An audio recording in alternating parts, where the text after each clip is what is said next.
Hello everyone, and welcome to Fictional Vortex. So we are back with an interesting series on what if Naruto had the Shinigami powers.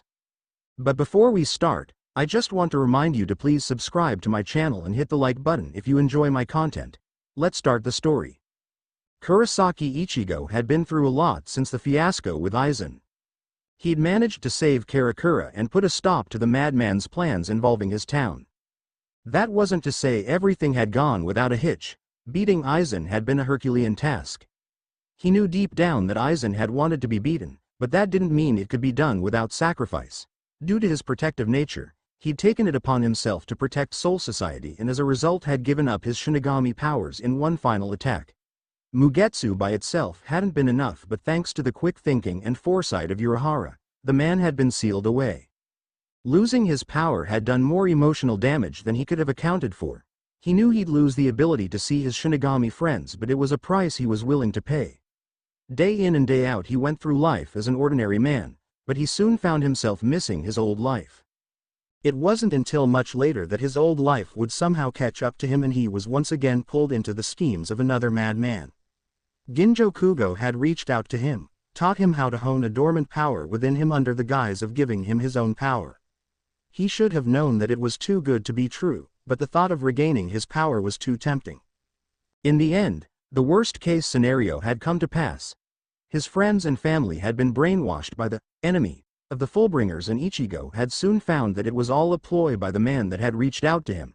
His new power had been stolen and for the second time, he had been broken. That anguish didn't last, however, as the familiar scene of a blade piercing his chest replayed itself and he found himself with the power of the gods of death once more. Even with his stolen power, Ginjo was no match for the second substitute and soon found himself face first in the concrete below them. Ichigo stared down at the bloody and broken form of Ginjo, who stared back at him with defiance clear in his eyes. If nothing else, he had to admire the man's refusal to double over and die. He was on death's door, but his anger kept him from crossing to the other side. "It's over," the orange-haired man said, raising Zangetsu high into the air. Ginjo refused to close his eyes and die a coward, and in doing so, saw the blade stray from its path in order to block a strike from Tsukishima. Ichigo kept a single hand on the handle of his Zanpakuto as he held back the attack. The black-haired man's arms were shaking and his legs were on the verge of giving out, but he managed to stay standing. Ichigo's eyes strayed from the man's angry face down to his chest. The white shirt he wore was bloodied, a red stain flowing down from the hole that had been seemingly punched through him. In a way it reminded him of when Ulquiorra had activated his second release and had black fluid flowing out of his hollow hole. "I'm not sure which one you is worse," Ichigo spoke in a chilling tone, looking from Tsukishima to Ginjo. "I thought you would have been taken care of by now." The Fullbringer didn't rise to the bait, instead pulling back and dashing forward with another strike. It was mildly impressive that even with a hole in his chest he was capable of moving around, even more so that he could still swing his blade. Regardless of how impressive his strength of will was, it wasn't enough to overcome the Shinigami. Sparks flew in different directions with every clash of their blades. Ichigo effortlessly intercepted each attack, knocking it off to the side before readying up and blocking the next. Taking a step back, Ichigo swung horizontally, going on the offensive for the first time. Tensa Zangetsu clashed with Tsukishima's Book of the End, the impact hard enough to send the Fullbringer soaring through the air and crashing into a tree. Making his way over him, Ichigo rested his Zanpakuto on his shoulder, angrily looking down at the broken man. "It won't be as easy for you as it was before, Tsukishima," he spoke. "Just stop." His words fell on deaf ears, however. Gripping his chest, the Fullbringer got himself upright and held his blade with both hands. At that moment, there was nothing on the man's mind but saving the man who had taken him in as a child. He owed Ginjo a debt, and he would do everything to repay it. "Have it your way," the Shinigami muttered. Had Tsukishima been in fighting condition, he still would have lost. Now that he too was on death's door, predicting his attacks and overpowering him was child's play. His opponent's movements were uncoordinated and erratic, no doubt in part to the pain he must be feeling at the moment. Bringing his Zanpakuto up, he blocked a diagonal slash and maneuvered it off to the side. With his defense broken, Ichigo kicked the man in the center of the chest. Tsukishima tumbled on the ground but once again stood up, this time even ignoring the protest from the former leader of execution. Ichigo.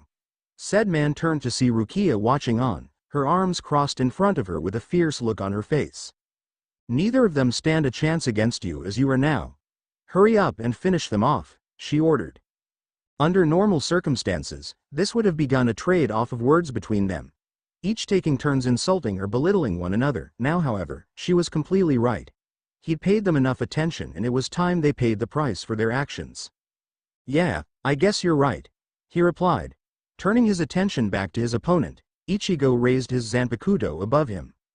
A light green circle appeared below Tsukishima, indicating the usage of Bringer Light. Ichigo narrows his eyes and sighs. The black-haired man disappears from his spot, only to reappear in front of the Shinigami. At least, that's what he had counted on. Having easily seen through the attack, Tsukishima faced nothing but empty space. All he could see was the visage of Rukia staring at him with an uncaring look on her face. Ichigo stood next to him, blade still raised in the air. The Book of the End user turned his head and witnessed the next moment as if it were in slow motion. Ichigo's cold brown eyes stared down at him with ill-concealed fury as he followed his trajectory.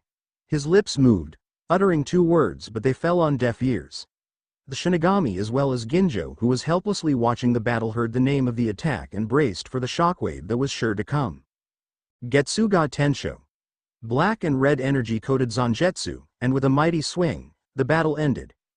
A horizontal pillar of energy consumed everything in its path, turning it into particles in the wind. The pillar of darkness died down and not even the remains of Tsukishima's Fullbring remained. Then there was one. He muttered, staring at Ginjo. The Fullbringer had gotten back on his legs, knees shaking as he struggled to maintain a standing position. The former substitute Shinigami looked at the large burnt area where one of his longest-lasting friends had just been. Tsukishima, he said in a rough tone, the pain in his voice noticeable to everyone. The man clenched his fist in anger and sorrow, and turned his gaze to the person responsible for his demise. So you are capable of showing emotion for someone else? Ichigo noted. At one point, he probably would have felt for the man, but now. Everyone in the vicinity felt the shift in the atmosphere the moment he finished speaking. Ginjo planted the large Zanpakuto into the ground, using it as a form of leverage for himself. Gripping the handle as hard as he could, he kept himself upright, his eyes still focused on the spot where his friend lost his life. Ichigo had to admire his resilience, but that wouldn't be enough to save him. After all the lies and betrayal, he wasn't in the most forgiving moods. The memory of the man's Zanpakuto piercing his chest and sucking away his Fullbring was still too fresh in his mind. Stay down, Ginjo, he warned, giving the man one final chance to stop. Just like with Tsukishima, his words had been ignored. Lifting the blade up onto his shoulders, Ginjo finally turned his attention to the orange-haired Shinigami. His eyes were ablaze with unrestrained fury. His knuckles were almost white with the amount of force he was exerting on the handle. You have only yourself to blame for this, Ginjo, he yelled out. You wanted revenge against the Shinigami for betraying you, but your mistake was getting my friends and family involved in this mess. If you want revenge, do it yourself when you get to Soul Society. Ginjo let out a loud yell, calling forth all of the available power left in his body. His Zanpakuto dragged behind him as he ran, hoping to use the momentum of his speed to turn his body for added force. When he was within reach, Ginjo swung horizontally, intending to cut the young man in half. Blade met flesh, but no blood was spilled. Ichigo's hand had extended out and caught the blade with little effort. In his current condition, even a child could have put more force behind the attack. Ginjo's jaw clenched and his teeth began to gnash against each other as he realized years' worth of plans were about to go down the drain. Ichigo stared back with a stoic look on his face and spoke, "It's over." Still having cross of scaffold gripped in his left hand, he pulled the man forward, making him stumble in the process. With a simple swing of his right hand, a large deep gash appeared on the chest of the leader of execution.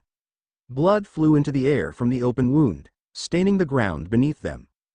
The irony was not lost on him that he'd essentially done the same thing to Ginjo that Aizen had done to him during their first encounter. The only difference was, Ginjo wouldn't be getting up. Ginjo's body reverted back to its pre-Bankai state as his body collapsed to the ground. Images of the life he lived, every good and bad moment passing him by in a fraction of a second. Ichigo's eyes followed his body until it collided with the ground, bouncing twice before staying completely still. The slight rising of his back continued for 4 seconds before there was no movement. He let out a sigh of relief and released his bankai, reverting back to its usual Shikai state. It was finally over. Ginjo and Tsukishima were dead, meaning everyone should be right in the mind again. Had you not pulled that stunt, Ginjo, maybe things would have ended differently, Ichigo thought to himself, allowing the massive cleaver to rest on his back once again.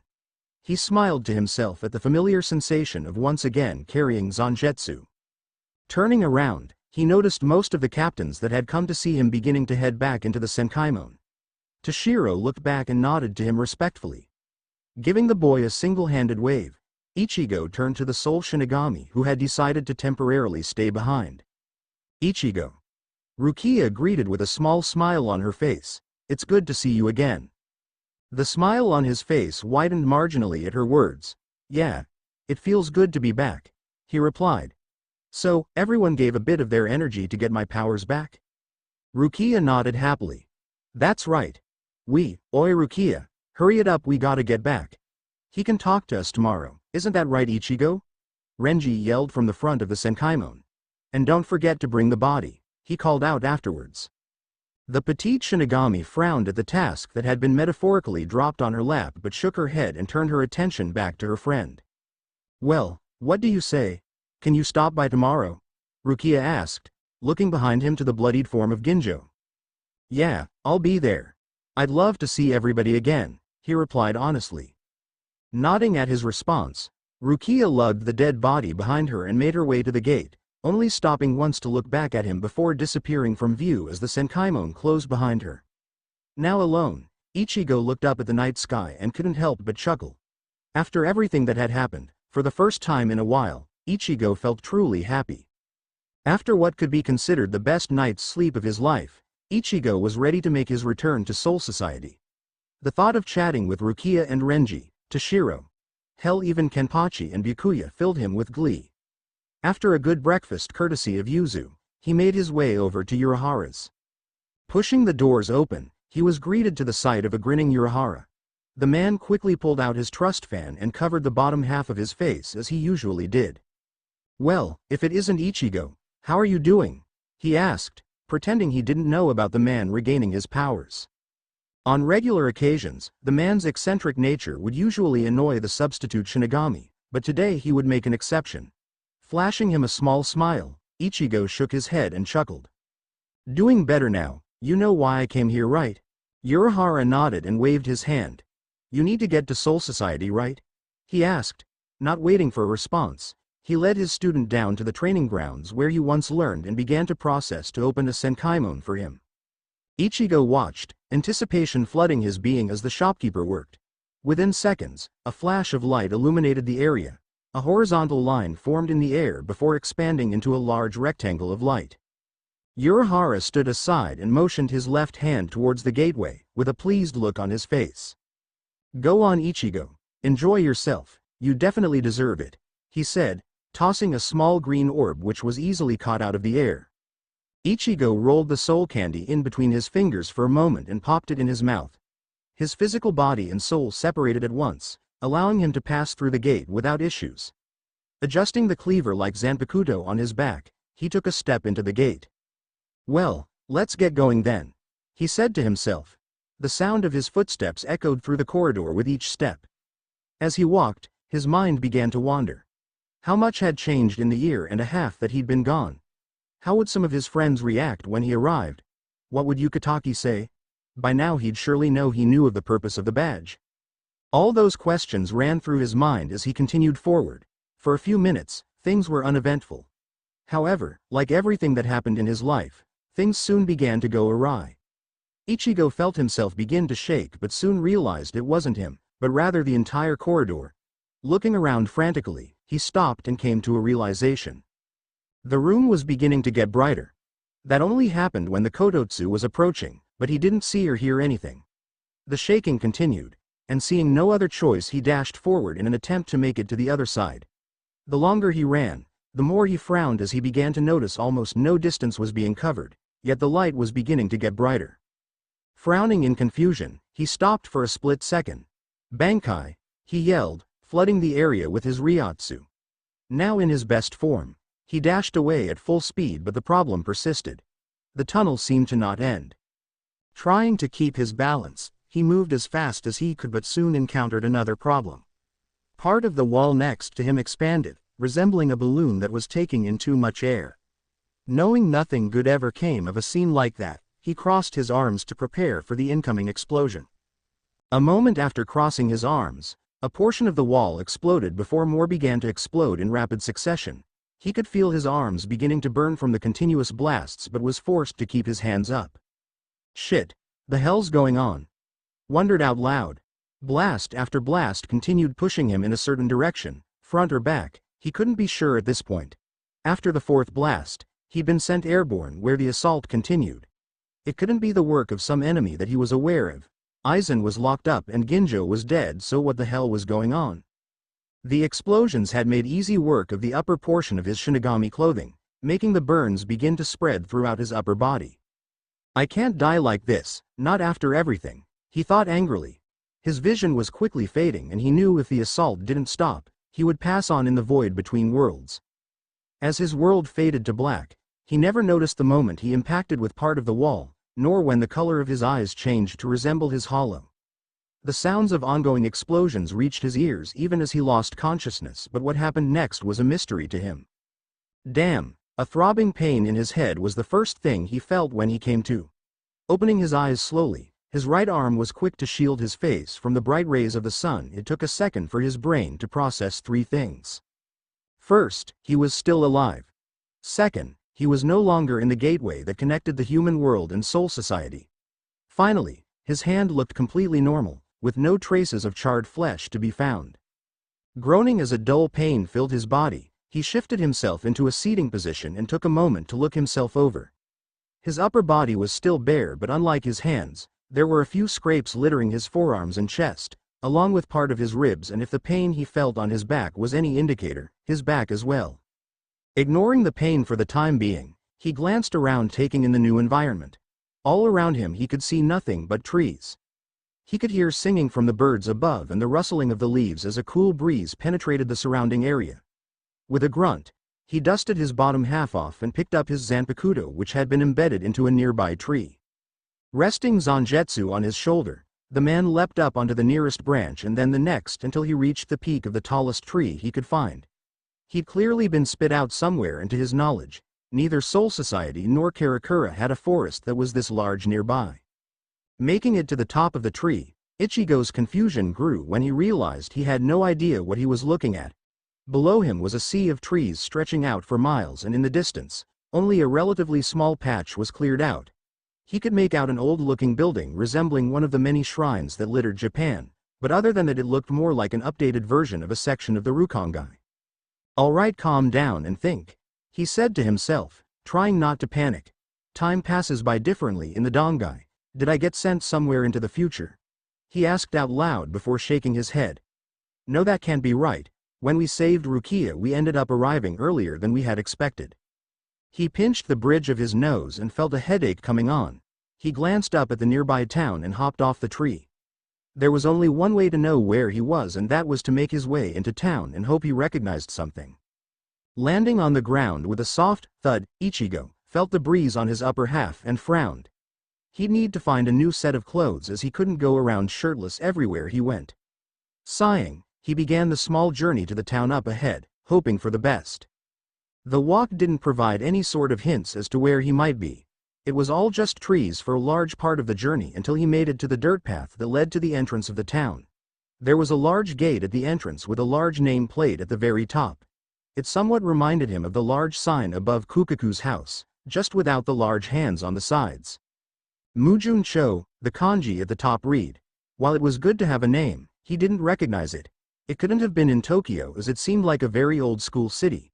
Maybe he did get tossed somewhere in time and ended up in Kyoto? With still no answers to his questions, he made his way inside and took note of everything. Apart from the area, nothing seemed out of the ordinary. People were going about their day, setting up their shops, and others walking about entering loud establishments. "Well, they're advanced enough to have some sort of gambling hall," he muttered. He could hear people yelling both in triumph and disappointment from within the building. Continuing his walk, he ignored the looks he was receiving, instead focusing his attention on the shops. He could read what each shop sold, but it was the prices that alarmed him. Not the amount themselves but rather the currency accepted. The shops advertised low-price items for only a handful of ryo. He knew Japan used to use ryo back in the day, but the ones here didn't look like the ones he saw in the history books at school. The currency resembled modern-day yen coins and bills from what he could make out as he passed the stands. I don't have money on me, and even if I did it would be worthless here, he thought with a grimace. The only good news was that now he knew he couldn't be in Japan nor anywhere in Soul Society for certain. The bad news was, now he didn't know where the hell he could be. His eyes counted the amount of people walking in front of them, some seemingly better off than others. He now found himself in a delicate situation. There were plenty of ways to get information, none better than simply listening to the locals. This seemed to be some sort of vacation-style town, meant to attract the populace. That meant there'd be people from all walks of life, in other words, valuable sources of information. Noting that there was no one behind him, he looked forward at the people walking ahead of him and mentally apologized for the inconvenience he was about to cause them. Taking a deep breath, he disappeared from his spot in a burst of speed. Moving in a zigzag pattern along the road, his hands stealthily reached into people's pockets, pulling out bills and coins as quickly and gently as he could. He covered the entire street in a fraction of a second and hid himself away in a nearby alley, keeping himself pressed against the wall. In his hand were a handful of green bills that closely resembled the ones used in the early 90s. He had denominations of 200 and coins ranging from 5 to 100. He wasn't sure if it was a lot, but it was certainly more than he came with. Stuffing them into his pocket, he walked down an adjacent street until he found a clothing store. The door chimed as the wood collided with small hanging beads, alerting the shopkeeper that someone had arrived. An old man sat behind a wooden desk, a bored look on his face that soon changed when he saw Ichigo. I don't know how much you've had to drink, kid, but you need a shirt to be in here. Beat it, he said in a gruff tone. Ichigo frowned but didn't give a snarky answer in return. Reaching into his pocket, he pulled out the wad of bills he'd relieved the tourists of and flashed them back and forth. Had a bit of a run-in with some people and unfortunately my shirt didn't make it. I figured I might as well stop and get a new one here, he said, fabricating a story on the spot. Shrugging, he turned around, letting the wound on his back be seen. But if you don't want the business, that's fine with me. The substitute didn't even get the chance to take a step before the shopkeeper called for him to wait. Smirking in satisfaction, he quickly wiped the look off his face before turning around with a similar bored expression on his face. Yeah, if you were attacked by shinobi it's a different story. I thought you had just had too much to drink. Go ahead and pick out what you want, he replied in a somewhat apologetic tone. Thanks, shinobi, he wondered curiously as he walked through the many racks of clothing. His eyes locked onto what seemed to be dojo-style clothing, which included the top and bottom halves of kikogi. They even had a set in black, which was almost exactly what he needed. Inspecting the material, his mind wandered back to what the shopkeeper had said. He assumed he'd been attacked by shinobi, which made no sense to him. Grabbing the articles he needed, he made his way back to the counter and placed them down to check out. So, you guys have a shinobi problem around here? He asked casually, fishing for information. The old man shook his head. Sort of. Rogue low-level shinobi from neighboring villages sometimes prey on tourists who get lost. Anyways, that'll be 800 ryo. Placing the exact amount on the table, he took the clothing and threw it on, securing it with the white fabric that came with it. Okay, so rather than Shinigami, I'm dealing with shinobi. He mentioned they're from villages, that means no matter where I go, they'll most likely be the driving military force, he deduced. Walking down the street, he nodded at some people who made eye contact with him and continued forward. Sniffing twice, he followed the scent of miso soup to a small restaurant down the road. Pushing aside the small flaps that fell from the doorway, he caught the attention of a young woman who quickly stopped in front of him. Good morning, she greeted happily. Just one? He nodded.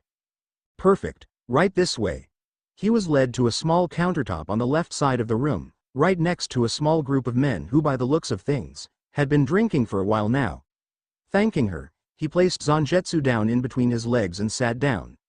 A small cup of water was placed in front of him, and after ordering the daily special, he rested his elbow on the counter and used his hand to support his head. While it might look like he was resting, his ears were carefully listening to any and all chatter.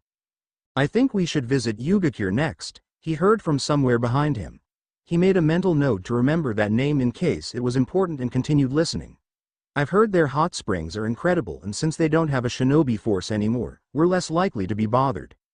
A village without a form of protection? He wasn't from here and he knew that couldn't be a good idea. Yeah, that's okay with me. He heard a male voice reply to the woman. From there we can finally get to Konoha. Konoha? Was that another tourist village? He wondered. The sound of a plate being placed in front of him broke his musings. The young woman had returned with his food already. Thank you. Taking a careful sip of the broth, he savored it and couldn't help but nod. It wasn't half bad. While eating, his mind was still reeling from what was happening and everything he'd learned so far. Wherever he was, ninjas seemed to be the military force, but it was clear not every village utilized them. The old man had said the word rogue, meaning they had likely abandoned their village and were off doing their own thing. It was unlikely that the city he was in had shinobi, as it seemed to be a tourist attraction more than anything else. Tapping the wooden surface with his fingers in a rhythmic fashion, Ichigo pondered his next move. He'd gotten this much information, but now what? Think Ichigo. What would Ishida do right now? He questioned himself. The image of the well-groomed Quincy appeared in his mind, pushing up his glasses in his usual condescending way.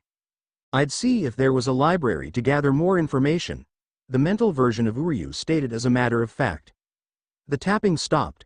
A library would surely tell him everything he needed. With a course of action in mind, he finished eating quickly, and went to pay for the meal. The same young woman who had led him to his seat smiled. Well, what did you think? It was good, best I've had. He replied. Perfect, that's what we aim for here. 400 ryo please. Dropping the coins in the small tray laid out, he watched her fetch the change and took the opportunity to ask. You wouldn't happen to know where I can find a library or a bookstore around here, would you? I'm on vacation and my little sister asked me to see if I could find something specific for her. He asked as genuinely as he could. The young woman nodded and pointed outward. Yeah, if you go down the street, make a right just past the gambling hall. There's a big building that says, books, on the door. Anyone's free to walk in, but I don't know if they'll sell any of the books, she said apologetically. No worries. I'll figure it out once I'm there. Take care, he said, waving over his shoulder as he made his way out. Following her directions, he kept his eyes peeled, looking for the building in question. Wherever he was, they seemed to use the same language, so finding the library shouldn't be too hard.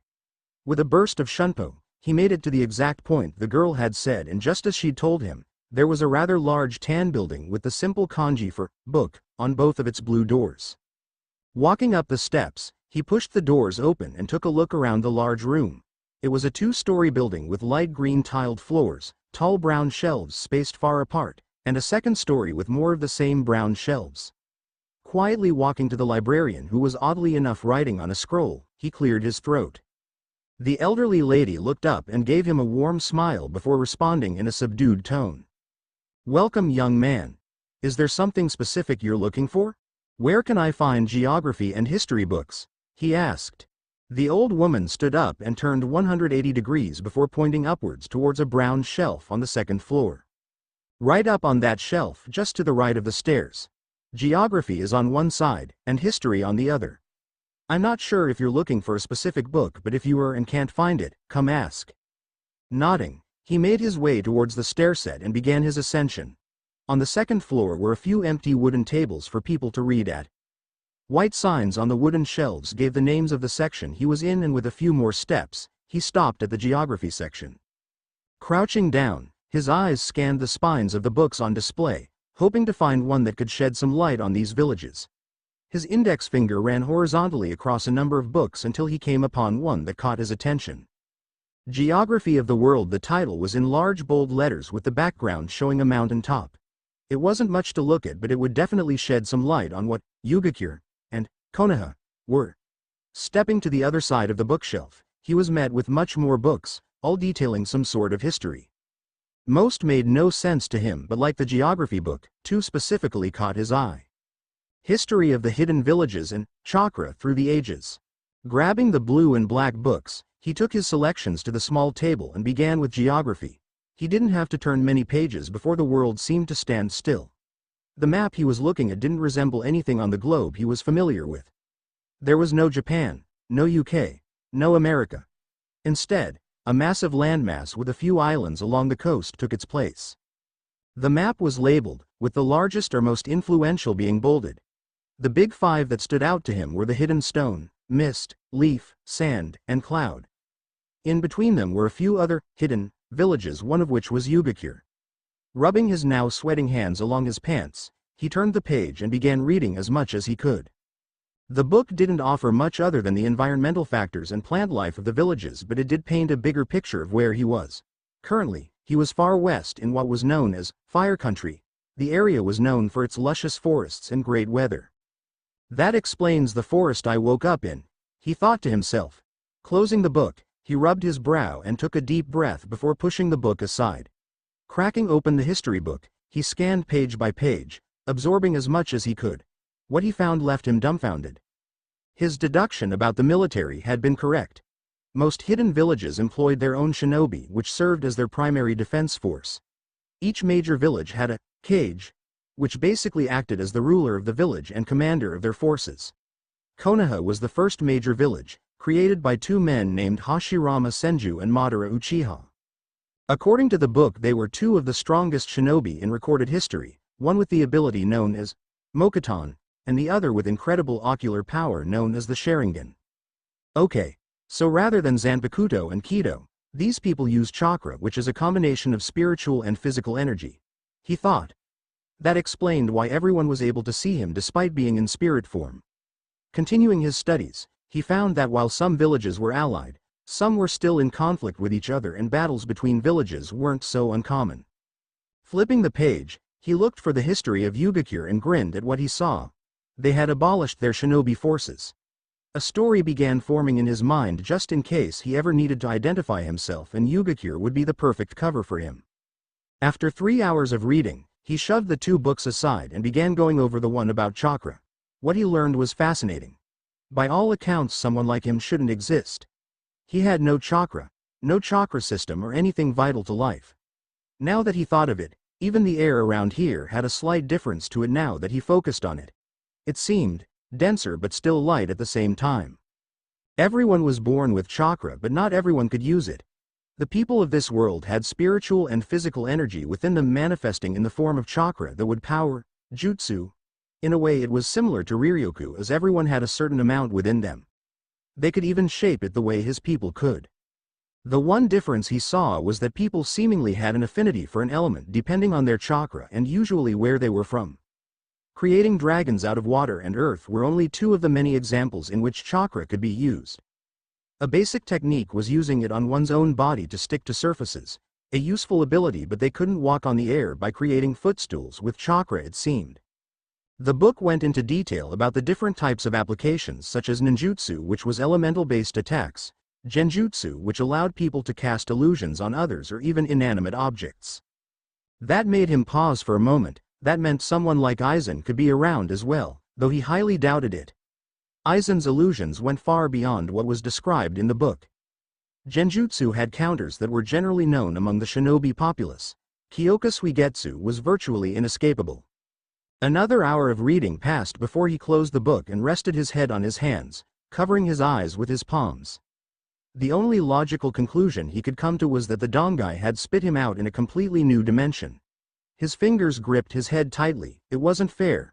He'd just gotten his powers back, he'd just gotten the chance to see everyone again, and it had all been taken away. Exhaling, he forced himself to remain calm. His friends knew he would be going, and when he didn't arrive they'd investigate. Urahara would figure something out, he always did. Taking a second to compose himself, he went over everything he'd read. The history books had mentioned something about the fourth Hokage being able to teleport via his signature jutsu. It wasn't much to go off of, it was all he had. Maybe Konoha visiting Konoha would prove beneficial. He placed the books back in their respective slots and made his way out. The sun was a lot brighter and much higher in the sky than when he'd entered the building. Walking down the steps, he wondered how he would go about entering Konoha. It was considered the strongest of the 5 major villages, and one as strong as that wouldn't simply let him enter with no questions asked. He'd most likely be questioned thoroughly, and while he had a story fabricated, it wasn't solid enough yet. Reaching into his pocket, he pulled out the few bills he still had on him. Compared to the prices around him, he had enough for a few weeks if he was frugal. Still, if he was stuck here, he might as well be comfortable. Rubbing his chin in thought, he stepped back as two women entered his peripheral vision. A bad idea, Lady Tsunade. You already owe a lot of money, you know you have terrible luck, he heard the black-haired woman say. Glancing to the left as they passed, he looked over the two. One was a woman with short black hair and carried a small pig with her. She wore a dark gray robe that was held together by a lavender sash along with some low heels. The other woman, Tsunade, was a blonde with two low pigtails and two bangs framing her face. He was reminded of Rangaku in the sense that she was very well gifted in the chest department. She wore a light gray low-cut shirt that left little to the imagination in regards to her cleavage, and was also held together at the waist by a dark sash. Over that she wore an open green robe with the kanji for gamble on the back. Her pants came down to her calves, and like the other woman, she wore the same style heels. Recognition flashed through his mind as he remembered her name. The history book had mentioned both Hashirama and Tobarama Senju, and also mentioned one living member of their clan named. His head turned towards them, specifically the blonde. She was from Konoha. If anyone could help him, it would be her. He stopped that train of thought a moment later. He couldn't simply go up to her, it would look suspicious. He'd need to be careful about how he approached. She's a chronic gambler, he noted, remembering the other woman's words. If she's here for any reason, it'll be for that. Meaning I'll be able to catch her in the hall. Different world or not, gamblers were the same anywhere. They'd stay in a casino as long as it took for them to win, and most of the time it took longer than a few hours. Nodding to himself, he turned away towards a nearby inn to book a place for the night and get some rest. When night fell on the city, Ichigo emerged from the inn feeling a bit more rejuvenated. He'd had a few hours to rest and think up a course of action. He recalled that Tsunade was an accomplished medic, one of the best in the world. The fact that he didn't have a chakra system would surely interest her, since he would be an impossibility in the world. He'd rather not reveal that bit of information just yet, but if need be, he would. After all, he was confident in his power. If push came to shove, he was sure he could make it out of a sticky situation. Patting his pocket to make sure the money was there, he walked down to the gambling hall. Stepping inside, he didn't break his stride as he scanned everyone looking for the woman. His eyes quickly fell onto the blonde seated at a card table with two other men and a dealer. Approaching the table, he pulled the vacant seat across from the blonde and tossed some bills on the table. The dealer didn't bat an eye and placed a stack of chips in front of him before placing two cards face up in front of him. So they have this game here too, Ichigo thought, mentally smirking. Contrary to popular belief, he wasn't a delinquent and was relatively gifted in school. Math to be specific. Putting on a stoic facade, he mentally began doing the math in his head as he discreetly looked at everyone's cards. As the rounds passed by, Ichigo's stack of chips grew while the others shrank. Tsunade was looking at him with suspicion clear in her eyes, but refused to quit and leave the table like the others had done 10 minutes ago. Tapping the table with a finger, a card was placed in front of him, and then he shook his head. The dealer looked towards Tsunade, who looked at the substitute Shinigami, and then her cards before nodding. The dealer flipped over a card, and Ichigo swore he could hear the woman's teeth gnashing against one another as she went over the target. The dealer flipped over his own card, revealing he too had gone over, and Ichigo was declared the winner. Putting on a fake grin, Ichigo collected the chips and made his way to the area where one would cash out and pocketed the couple thousand he'd made. Shortly after leaving the area, he could feel two presences trailing him. They weren't entirely discreet, but they wouldn't have been picked up on by a normal person. Turning left onto another street, he stopped and turned around. "Can I help you with something?" he called out. A moment later, Tsunade and the young woman with her turned the corner and made their way towards him. The black-haired woman seemed nervous, and he could tell she was apologizing with her eyes. Tsunade, on the other hand, looked at him with a frown on her face. Stopping a foot away from him, she looked up at him with no fear. "Yeah, you can help me with something. You can start by giving me the money you cheated out of me," she accused. Pretended to be taken back by the true accusation, he frowned and crossed his arms. "Listen, lady, I didn't cheat anyone out of anything. You just can't gamble to save your life," he retorted. The woman next to Tsunade's eyes widened and she began shaking her head frantically. Tsunade smirked at him and stepped closer to him, allowing him to smell the strong scent of sake coming off of her. Really? Because I've never seen anyone win that much without cheating. You even almost cleared the dealer. So I'll give you one chance to save yourself, she said as she cracked her knuckles. Humming to himself, a light went off in Ichigo's head. The woman was drunk out of her mind and was willing to start a fight in the middle of the street. Maybe he could use this to his advantage. How about a wager instead? He replied. Tsunade perked up but soon narrowed her eyes. Fine, but I'm not gonna let you cheat me here too. I picked the challenge, she shot back, poking him in the chest with a finger. In her mind, she already had the perfect. From looking him over she couldn't find anything relatively special about him. No overbearing presence like high-level shinobi, nor did he seem like the type to drink regularly to develop resistance. This was her win. No shinobi activities. Neither of us gets an edge, he countered. She smirked. Fine. See that bar over there, she said, nodding towards the lively building down the street. We're gonna have a drinking contest. I win and you give back all the money you stole from me plus a little extra for the inconvenience. Ichigo narrowed his own eyes. The woman was clearly drunk, but if she was willing to drink more, that meant she definitely had high resistance to alcohol. He had to stop the Cheshire smirk that threatened to spread across his face at the next thought that popped into his mind. She didn't know he had zanjetsu. Fine, but if I win, you take me to Konoha. He shot back, shocking both Tsunade and her companion. A conflicted look passed through Tsunade and for a moment, he thought she'd tell him to get lost but she didn't. The cocky look she wore soon returned and she huffed, looking away from him. Taking a step forward, she spun him around and grabbed him by the neck, ignoring how high she had to reach to do so. All right, fine. It's a deal, now come on, I want my money already, she said, leading him in the direction of the bar. Not resisting the hold she had on him, Ichigo let her lead him to their destination. He did however take note of the rather strong grip she had. It wasn't anything he couldn't break out of but it was certainly something to take note of. Behind them, the black-haired woman and her pig sighed as they were once again dragged into another situation by the older woman. The echo of a shot glass slamming against the counter rang out through the bar, over even the loudest of the patrons within the establishment.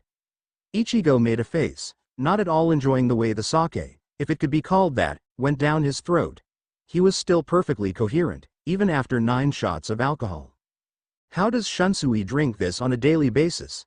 He asked himself. The captain of the 8th Division always seemed so tranquil while taking his drink. Though to be fair, he took it out of a small saucer and probably wasn't meant to get him shit-faced. Shaking his head, he turned over towards the blonde woman who was looking at him through narrowed eyes. Keeping her eyes trained on him, she reached down in front of her where the clear liquid rested in the glass. With a seamless motion gained from years of practice, the legendary shinobi swiped the glass and brought it up to her mouth. In a show of resilience, she swallowed the contents without making a face. That hits the spot, wouldn't you say? She taunted, slamming her glass onto the bar. To say he was rather impressed was an understatement. The woman had clearly been drinking far before he met her at the casino.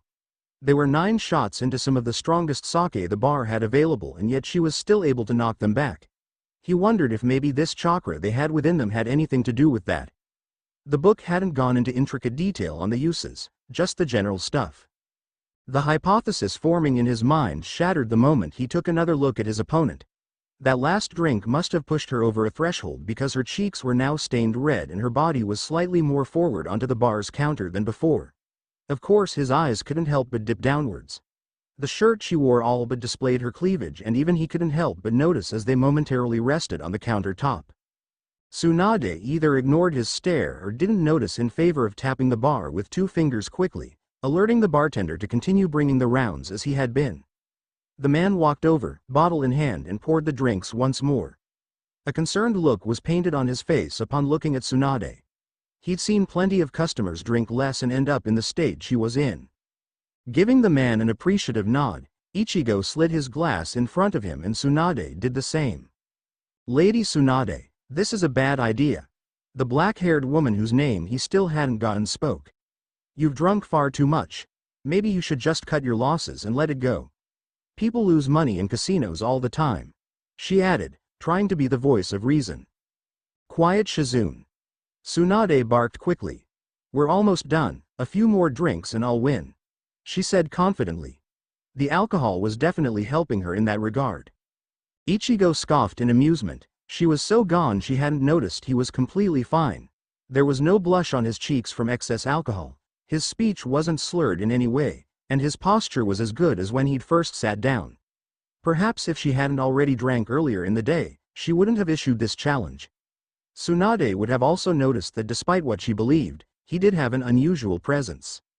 He was a battle-hardened Shinigami who'd fought a transcendent being and had even become one himself. The alcohol circulating through her system completely blinded her to the subtle differences between him, civilians, and even shinobi. You're on your last legs already, Ichigo pointed out. Are you sure you don't want to just let it go? I'll accept an apology and we can move out, he offered, knowing a woman like her wouldn't swallow her pride and quit. To prove his point, Tsunade grabbed her shot glass and lifted it up to her hips. Her head tilted back, as did her body as she forced the contents down. Her hand gripped onto the countertop as she felt herself going too far back. Her head swayed for a second and he was sure if he could see through her eyes, he would probably see double of everything. Your turn, kid, she said in a triumphant tone. Kid, Ichigo mocked, taking hold of his glass. You're what, like, 10 years older than me at most? He asked, not expecting a reply. Taking the shot, he missed the pleased smirk that had appeared on the drunk woman's face regarding his comment. Tsunade wasn't sure if he was trying to win points in her book or not, but regardless, he'd gotten them. The pattern repeated a few more times until the bartender came back to fill up shot number 15, and opened another bottle in case more was needed. Tsunade took the initiative this time and was quick to drink her portion of alcohol. She took a moment to take a few deep breaths before looking over at her drinking partner for the night. She watched him take the shot, grimacing as he did so, and she couldn't help but chuckle at the sight. He was clearly not a lightweight if he was able to go shot for shot with her, but he certainly wasn't a heavy drinker, otherwise he wouldn't have that reaction. Okay, I'll admit, you're doing better than I thought, she said with a bit of a slur in her words.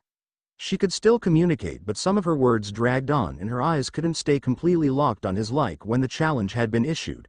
What's your name anyway? She asked curiously. For a moment, he wondered whether or not he should give her a false name, but soon realized it would be pointless to do so. He would need to remember the name given and make sure to react accordingly when called. It didn't matter if she knew his real name or not, since he technically didn't exist in this world. There were no records of him anywhere that someone could use to get info about him. Kurosaki Ichigo, he replied honestly. Tsunade blinked and tilted her head slightly. The name sounded familiar to her, but she couldn't pinpoint where she'd heard it. Having lived and traveled as long as she had, she of course ran into and had heard of quite a number of shinobi. The name Kurosaki, however, brought her to a momentary pause, as she could swear she'd heard that name before. You're from Kiri? She asked after a moment of thought. Thanking the bartender for placing yet another round in front of them, she rested an elbow on the counter to keep her balance and turned her body a tad bit to look at him. Ichigo shook his head and mentally congratulated himself on how he'd handled things so far. The trip to the library had been well worth it now that he was being asked questions about himself. Before he was given the opportunity to answer, the black-haired woman, Shizune, replied. You're thinking of Kurisuke Raiga. He's from Kiri. To our knowledge, he doesn't seem to have any siblings, at least that's what his bingo book entry says, she informed the older woman. Oh, Tsunade said before shrugging. Almost the same. Ichigo made a mental note of both Kurisuke Raiga and the bingo book Shizune had mentioned. He doubted that this Kurisuke person would be of any interest to him or yield any interesting information, but it wouldn't hurt to look into. If there was information on people in this book, he figured it must be some sort of bounty list. Considering that he was dealing with shinobi, it was the most probable answer. Maybe I can get my hands on one, see who to potentially worry about while I'm here, he thought. Okay, so you're not from Kiri. Tsunade slurred. You know me and where I'm from. But where are you from? You clearly have some sort of training, or you wouldn't carry that giant blade with you. I don't see a headband on you though, or anything that identifies your village, she pointed out. The substitute Shinigami was amazed that she could point that out in the state she was in. As he was about to answer, he noticed the very slight shift in Shizune's posture on the stool next to Tsunade. While the big-breasted woman might not be in the best state, the other was in prime form to listen in and absorb any information that she could get. Even as she slowly sipped on her own drink and wasn't even looking in their direction, he knew she was listening. If Tsunade missed anything, she would easily be able to fill her in on any information she deemed important. You won't either, he replied casually. I'm from Yugakure. Tsunade blinked, not having expected that answer. Yugakure? I thought they didn't bother trying to produce shinobi anymore, she said in a confused tone. They don't, he confirmed with a small shrug of his own. But that doesn't mean that some people don't train. It's common these days to train yourself and then leave the village to become a mercenary. Not everyone was happy with the decision to abolish the shinobi system. He lied. He didn't know if that was true or not, but there was no real way for someone to verify or refute his claim. Like you? She asked. To her annoyance, he didn't answer and chose to shoot her a knowing smirk. Instead, he tapped the counter of the bar and requested the next round of drinks. As requested, the clear liquid was poured once again. This time, he took initiative and downed the drink first before turning to look at her. Tsunade looked down at the shot glass in front of her and she prepared herself by taking a deep breath and inhaling. She was well past her limit, but her actions had gotten her into this mess and she wouldn't back out now. She was fully aware of the man's eyes on her, waiting for her to drink so they could get the next round going. Her stomach churned at the thought of another drink, but she was certain he should be approaching his limit as well, even if he didn't show it. Ichigo watched as she had a mental debate about something, the shot glass just a centimeter away from her lips. He wet his lips subconsciously as the glass touched her mouth and the liquid began to disappear. Her hand slumped down onto the bar and her body swayed forward before pulling back. This happened 2 times. On both occasions he found his body wanting to move in case she fell back. Even though the headstrong woman had forcibly dragged him here in a drunken stupor, he would still make sure she wasn't injured in any way if he could help it. As he went to tap her shoulder to make sure she was still with them, her body slumped forward. Her upper body rested on the counter, her eyes closed and breathing steady. Silence overtook the bar until a moment later when loud cheering began. Looking behind them, Ichigo was surprised to see just how large of a crowd had gathered to watch their little competition. Taking a deep breath of his own, he smiled at the victory he'd achieved. Finally, it had ended. It wasn't like he was at risk of getting drunk or anything like that, but that didn't mean he wasn't glad to finally stop drinking something that continuously burned his throat. Lady Tsunade, are you all right? Shizune asked, trying to wake the woman up. She shoved lightly, doing her best to wake her from her seemingly deep slumber to no avail. The blonde's body just shook lightly with every small push, but there was no indication that she would be waking up. The only thing she succeeded in was making Tsunade turn her head in her direction, though her eyes were still clamped shut. Walking over to Shizune's side, Ichigo crouched down until he was at eye level with the woman and waved a hand in front of her face. Tsunade. He tried with a stern tone. Nothing. Will she be all right? He asked Shizune. The woman sighed and pinched her nose before nodding. Yeah, she'll be fine. Physically at least. Once she realizes she lost, that's when I'm not so sure. The main issue now is that I have to carry her back to the inn, she huffed. Do you need a hand? He offered. I'm not exactly sure how you would get her there while also holding a pig, he said, a bit curious as to how exactly she came to have a pig as a pet. She seemed to think it over for a moment, glancing at him and the downed form of her master. After a minute of thought she nodded. If it isn't too much trouble, I'm sorry she dragged you into this and now you need to help get her out of here too, she said with a small bow. Don't worry about it. So what inn are you two staying at? He asked. Shizune opened her mouth to reply but stopped when the bartender tapped the counter, making them turn to look at him. He had his arms crossed and an expectant look on his face. Stepping aside, he let the two see the 4 empty bottles that were lined up. I know you're not planning to leave without paying for the drinks, he said in a stern tone. You two almost depleted my best sake. I'm only down to 1 bottle now. Ichigo looked over at the slumped form of Tsunade and frowned. His eyes must have been playing tricks on him because he was sure that for a fraction of a second, he saw the woman smirk. There's no way she played me, he thought to himself. With a resigned sigh, he reached into his pocket and pulled out the necessary amount to cover the charges. Had he not scored big at the casino, he wasn't sure how he'd pay things off. Shizune shot him a nervous smile, knowing that he had gotten screwed over in this deal. Shaking his head, he sat her up and let her back rest on one arm while he swooped her legs up in the other.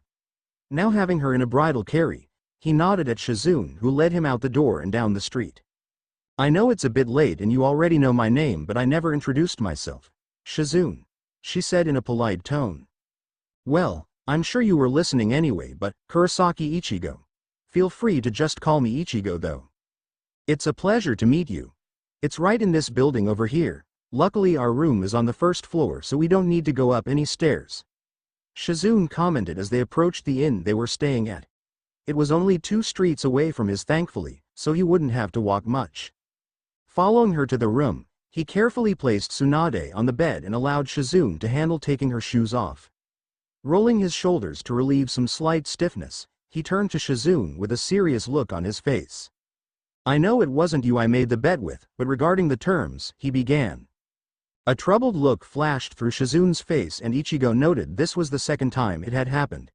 Whatever it was about Konoha clearly wasn't sitting well for one of both of them, and he couldn't help but wonder what the story there was. I'll remind her about it tomorrow. With how much she drank today, she should be up around noon.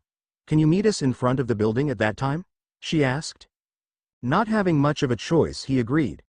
Bidding them a good night, he made his way out and towards his own inn. The amount of people on the street had died down, meaning he was free to use Shunpo to quickly cross the distance. Thanking the woman working the counter, he headed up 2 flights of stairs to his temporary room and placed Zangetsu up against the wall next to his bed before allowing himself to fall on the mattress. The room was quiet. The only sound making its way into his ears came from the soft ticks of the clock next to the bed. He'd completed his first full day, and now that he had some time to himself, his mind began to wander again. How were things going back home? Had they noticed he was missing? Had any time passed, or had too much time passed? The Dongai had a strange way of messing with time after all. Undoing the sash that held the shirt together, he removed both shirts and sighed in content at the feeling of the fresh sheets on his bare back. There was still slight pain in his back as well as his arms from the wounds he'd received, but those were the least of his worries for now. Placing his arms behind his head, he stared at the white ceiling above him and planned out his moves for tomorrow. The bingo book Shizune had mentioned was definitely something worth looking into. He was in a tourist-type town, so he doubted they'd have one, but it wouldn't hurt to check the library. From what Shizune said, it seemed Tsunade would be out for the count until midday, meaning he had plenty of time to do a little research before then. I'll hit the library first and go from there. Worst case scenario, I'll have to ask around to see if anyone knows anything. He muttered to himself. A yawn escaped him, reminding him just how tired he actually was. Turning off the light, he pulled the blanket over him and rolled onto his side. I'll get back home, everyone. Even if it takes a while, I promise I'll see you all again. He thought to himself before closing his eyes and drifting off to sleep. The next morning he awoke just as the sun was barely rising over the horizon. Settling into a sitting position, he raised his arms over his head and stretched, going left to right. 8 a.m., he noted, looking at the clock.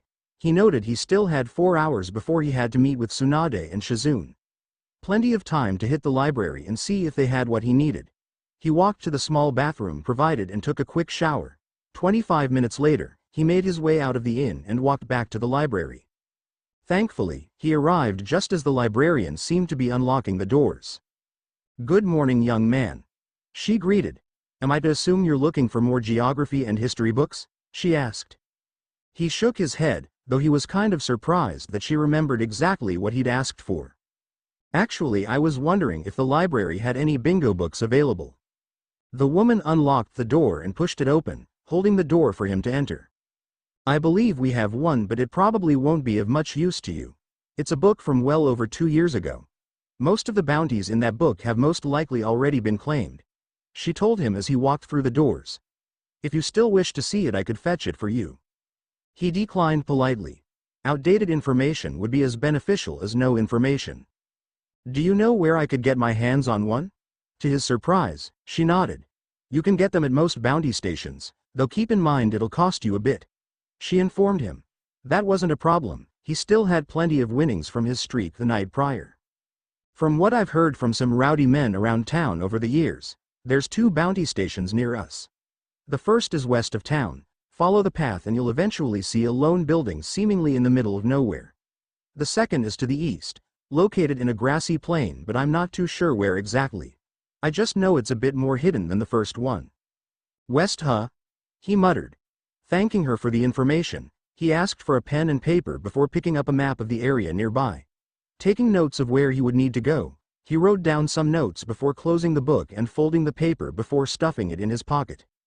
Leaving the building, he made his way to the front gate of the city and turned west. Looking up at the still rising sky, he stretched his legs for a minute before disappearing. A small dent in the ground appeared from the force of his movements, along with a distinct noise indicating high-speed movement. The area passed by him in a blur. While he wasn't in Bankai form where he would be traveling even faster, he was still moving at speeds most people would have trouble registering.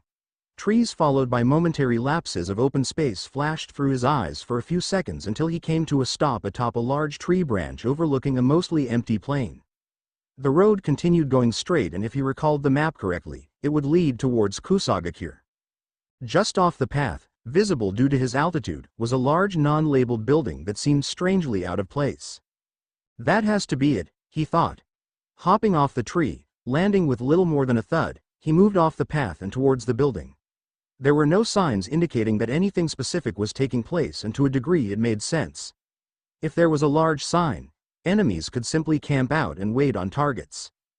Heading inside, he noted the lack of any people, but he could definitely feel that there were people present. Glancing downward, his head moved to the right to see a stone statue of some sort of warrior. On the other side of the room, a similar statue was placed, though that one wasn't directly in line with the first. Raising an eyebrow, he easily slid the statue across the ground, revealing a passageway behind it. "You gotta be kidding me," he muttered to himself. It felt like he was getting involved in a shady drug business like he'd seen in the movies back home. Walking down the flight of stairs, he finally heard footsteps walking around along with a gruff voice muttering something. His hand was ready to draw Zangetsu at any moment, even though his body seemed completely relaxed. He'd rather not destroy the building, but if his first encounter with someone outside the town was anything less than amicable, it probably wouldn't be avoided. The sound of his footsteps ceased all activity in the room below. Glancing around, he noticed it looked a lot like a morgue with multiple square slots along the walls. Some were closed and some were open, revealing an empty compartment. "You're a new face." Ichigo turned his attention to a man wearing a long white coat with a high collar that covered the bottom half of his mouth. He had slicked back black hair and a cut underneath one of his eyes. "And you don't seem to have a body with you," he noted, his tone turning slightly suspicious. Raising his hands in mock surrender, he stopped in his place, far enough away to show he wasn't there for any nefarious reason. "No, I don't. I'm in the market for a bingo book. They don't exactly give them out in Yugakure anymore." The man gained a look of understanding and nodded slowly. "I see. I understand your village did away with their shinobi." Ichigo didn't reply. It was known what they'd done, there was no need to confirm. "Well, no matter," the man replied, walking over to the other side of the room where a small metal cabinet was located. Opening up the bottom drawer, he pulled out a small but thick black book and held it up. "It just so happens I happen to have a few in stock at the moment," he said. Ichigo noted his tone changed to that of a salesman. "I'm sure you know every village has its own iteration of the bingo book, detailing who they're after. But some bounty stations do things just a little differently," he trailed off, making sure he had the young man's attention. "Do tell," he asked in a false bored tone. "This one happens to have almost every target from every village. It's not limited to, say, who Kumo wants at the moment. Understand?" "I do. I also understand something like this is valuable for bounty hunters because it offers much more targets than a standard one from a hidden village," Ichigo replied. "So how much are you asking?" The man smirked, glad that he wasn't dealing with an idiot like the last person from Yugakure. 10,000 ryo. A bargain, I would say. Ichigo wasn't sure if that was a bargain or if he was being ripped off, but there wasn't much of a choice. Part of him wanted to negotiate, but the other part told him not to bother. It wasn't like he needed the money for anything important. If everything worked itself out, he'd be heading home soon. "Fine." Pulling out a handful of bills, he counted them out loud and handed them over. The man's hand gripped the bills, but they wouldn't budge from the Shinigami's grip. Extending his other hand, Ichigo uttered one word: "Book." The man placed the bingo book in his grip, and only then were the bills released. The book was described with the first few pages pertaining to targets wanted by Konoha and the next by Kumo and so on. "Also, before I forget," the man said, Getting his attention, he rustled through another drawer and pulled out a long bit of fabric and tossed it his way. His right hand shot out, catching the strangely heavy piece of cloth out of the air. Breaking his gaze away from the book, he frowned at the feeling of a metal plate that seemed to be on the opposite side of the cloth. Turning the black fabric around, he stared at the metal plate that seemed to be riveted on. There were 3 diagonal lines in the center of the plate but nothing else. Remembering that each village had its own insignia, he quickly deduced what village this headband belonged to. "I didn't see one on you and I've had that lying around here for a while. Seems like Yugakure didn't really produce much talent, did it?" he asked. Had Ichigo really been from the hot spring village, perhaps he'd have taken offense to that. Shrugging, he stuffed the headband in his pocket and made his way back up the stairs. The entire exchange had only taken a handful of minutes, meaning he could get back and see who was who in this world. By the time he made it back to his room, the clock had barely struck 9. Sitting on the edge of the mattress, he opened the book and began going page by page, seeing if there were any people of interest. After all, worst-case scenario and Konoha was a bust, he could at least make a living as a bounty hunter while planning his next move. Opening the bingo book, the first thing he noted was the picture of a rather bland-looking man along with 2 smaller images of him to the left. His name was displayed on the upper left-hand corner of the photo and below it was his rank, which he figured was measured from ES, followed by the amount they were valued at by which village. Some he noted had multiple values if different villages had that person as a target as well. It took more than 15 pages before one finally caught his attention. It was a man in a sleeveless green vest, gray hair along with a headband that had been pulled down to cover his left eye. A mask covered the bottom half of his face, combining that with the headband, only his right eye was visible. "The copy ninja Hitaki Kakashi," he read out loud before whistling. "A rank shinobi worth 76 million ryo, dead or alive by Kiri, Kumo, Suna, and Iwa." So far that had been the highest bounty he'd come across. The bingo book didn't go into much detail, only giving the basic information. He did partially wonder what the man had done to make people mad enough to put almost 100 million on his head. The next entry that intrigued him came 2 pages later. Staring back at him was the image of the youngest one yet. The man seemed to be his age with prominent stress lines on his face. He had black hair with 2 bangs framing his face and deep black eyes. Uchiha Itachi. S-rank terrorist wanted by Konoha for 150 million ryo. Damn.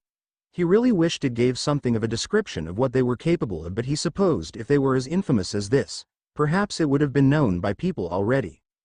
Checking the time again, he stopped as an image of Tsunade popped into his mind.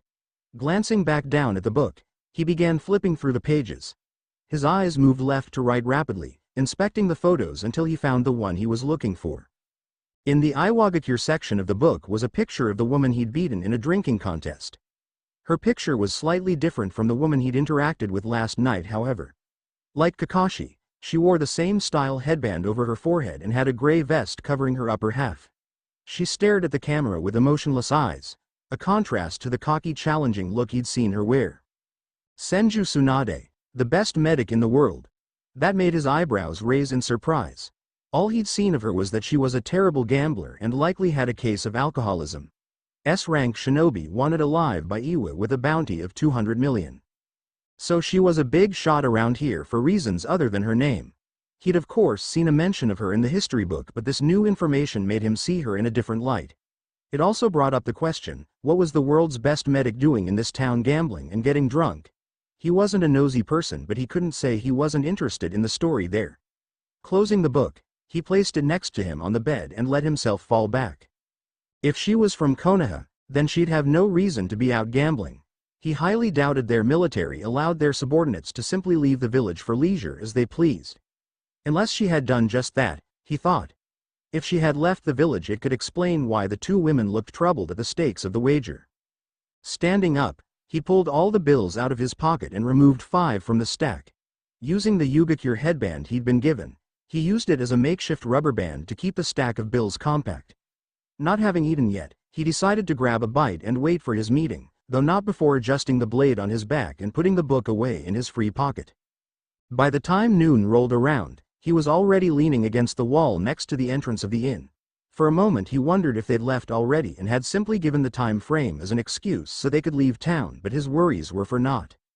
Shizune and a very stoic-looking Tsunade exited the building a moment after the thought passed through his mind. "Morning," he said plainly. "Good morning, Ichigo." Shizune replied with a slight bow. Tsunade mumbled a good morning and crossed her arms over her ample chest, looking elsewhere but him. "All right, here's the deal. I have a few things to do in a couple more towns. If you want to go to Konoha, that's fine," she said, giving Shizune a look. "However, I do need to take care of my business first. So, you can either wait in this town for a couple of months and we'll come get you when it's time, or you can come with us," she proposed. Ichigo mentally hummed. He should have known it wouldn't be that easy. Whatever issues she had with Konoha were clearly deep enough for her to not want to go back. The look she had sent Shizune also gave him the impression that she had potentially talked her into honoring their agreement. Now he could decline and go on his own, but that would lead to issues for sure. If he went and Tsunade sent word, even if she was on bad terms, they believe he was from Yugakure. A member of a foreign village wanting to enter for unknown reasons was ample reason for them to interrogate. The second option was to wait it out with them and eventually gain access through Tsunade. She was an important person in the world. If he showed up with her, the chances of things going wrong decreased dramatically. "Fine, I guess I'm tagging along," he said plainly.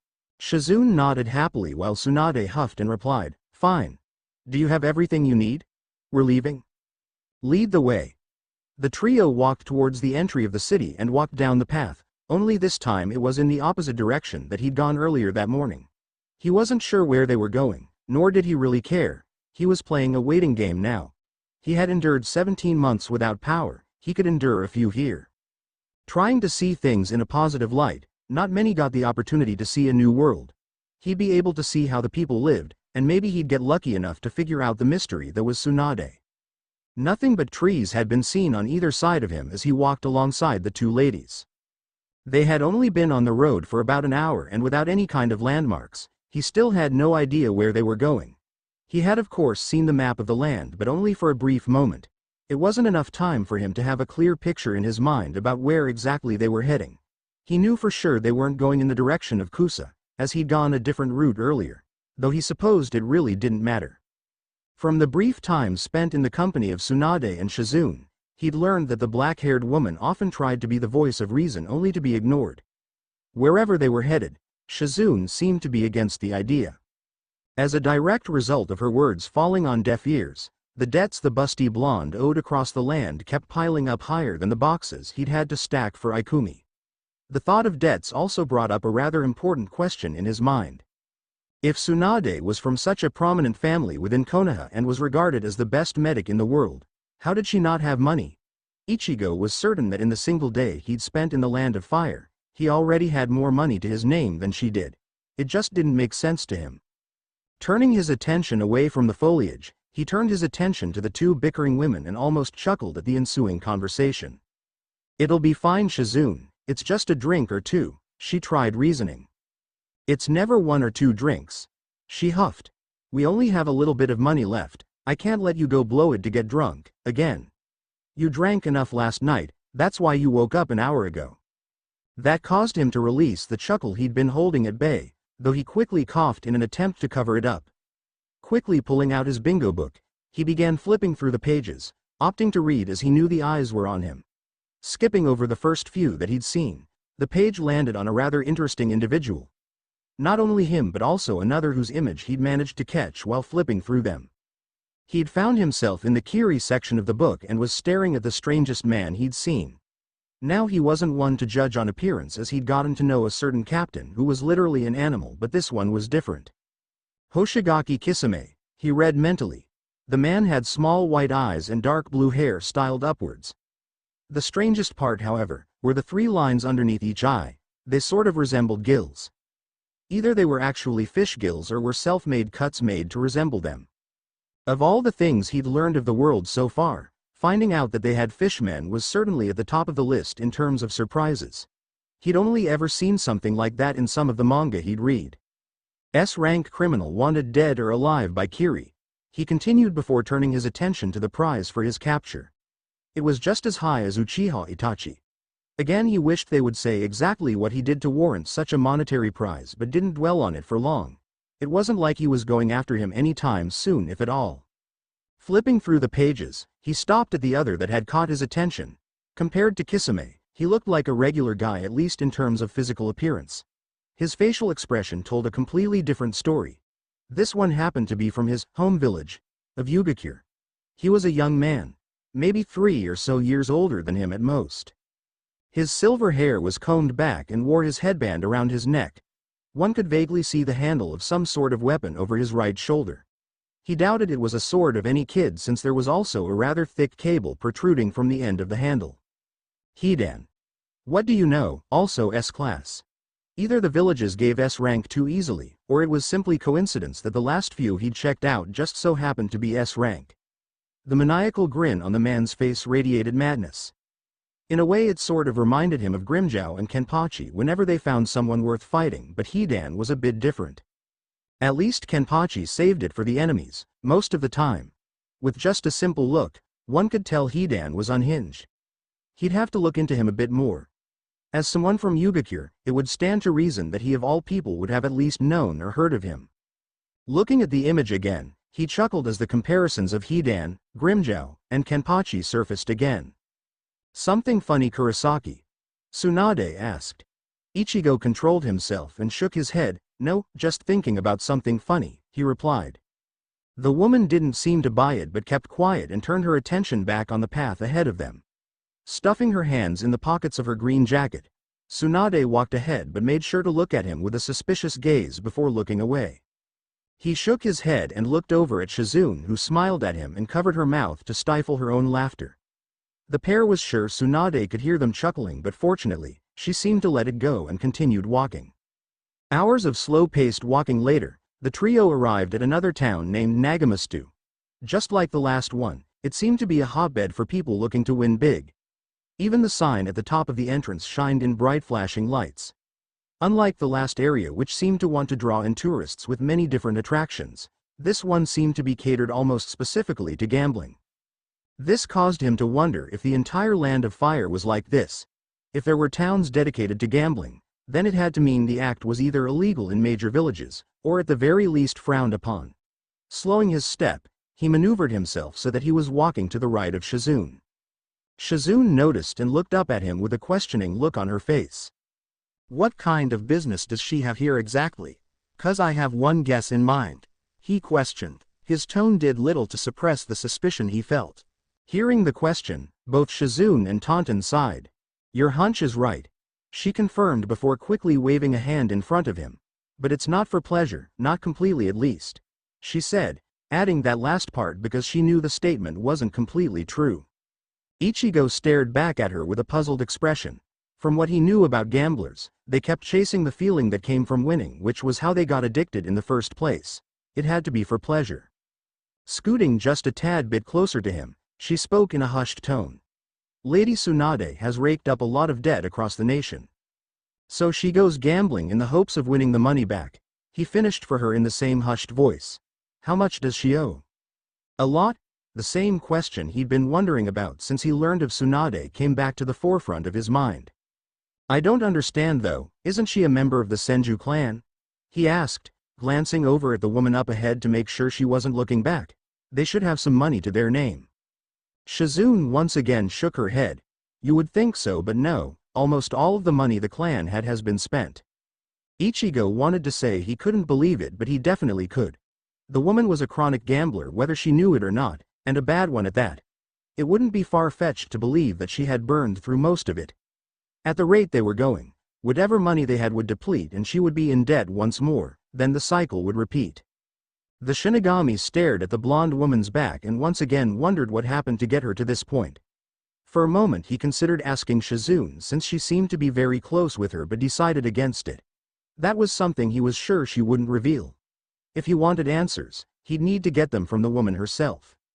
Following her into a small restaurant, the three were seated at a small table with 4 chairs. Shizune sat on one side, while Ichigo and Tsunade sat next to each other on the other. All right.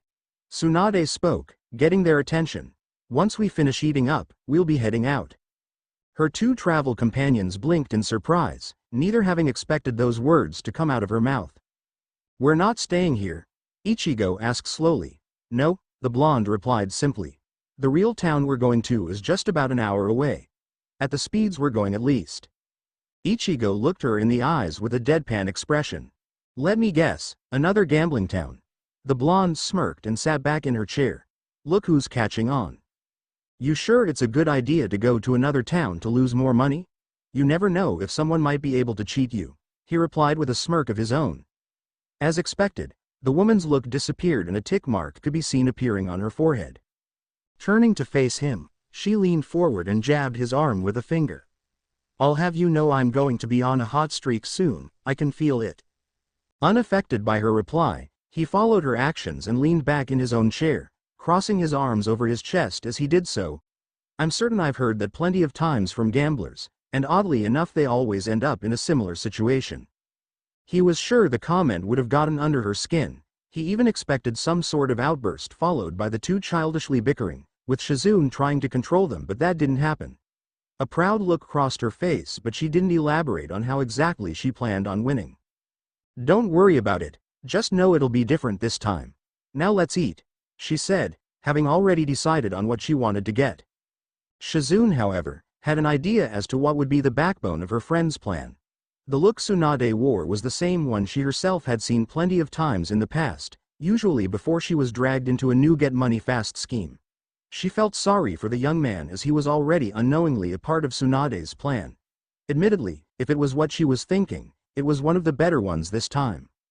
He'd proven himself capable of beating a casino, as even the dealers cheat to win. For him to almost clean the house as easily as he had showed that he had some experience with underhanded techniques. Techniques that the blonde would have no problem exploiting for her benefit. The question now would be how he would react to it and how long it would take for him to be roped in. Ignoring the feeling he got from the look she sent him with regards to her hidden plan, Ichigo took a sip of his water and turned to look out the front entrance from his seat. From what I've seen, most of the world resembles old-school Japan, he thought. At first he had figured maybe it was that specific town he'd arrived near. Even back home there were still plenty of towns and villages that kept their historic roots, albeit with some modern amenities. It wasn't too much of a difference, having spent plenty of time in Soul Society, so to a degree he was used to it. It still felt strange knowing that for an unknown amount of time, he'd be without a lot of the things he now realized he took for granted. Things like cars, phones, and television. He'd only been here for a day, so it wasn't too bad, but without a time frame it really got him thinking. Sure, he could live without a car, phone, and TV, but that didn't mean he wouldn't like to enjoy everything once in a while. There was a reason people had mostly stopped sending letters everywhere with the invention of the phone.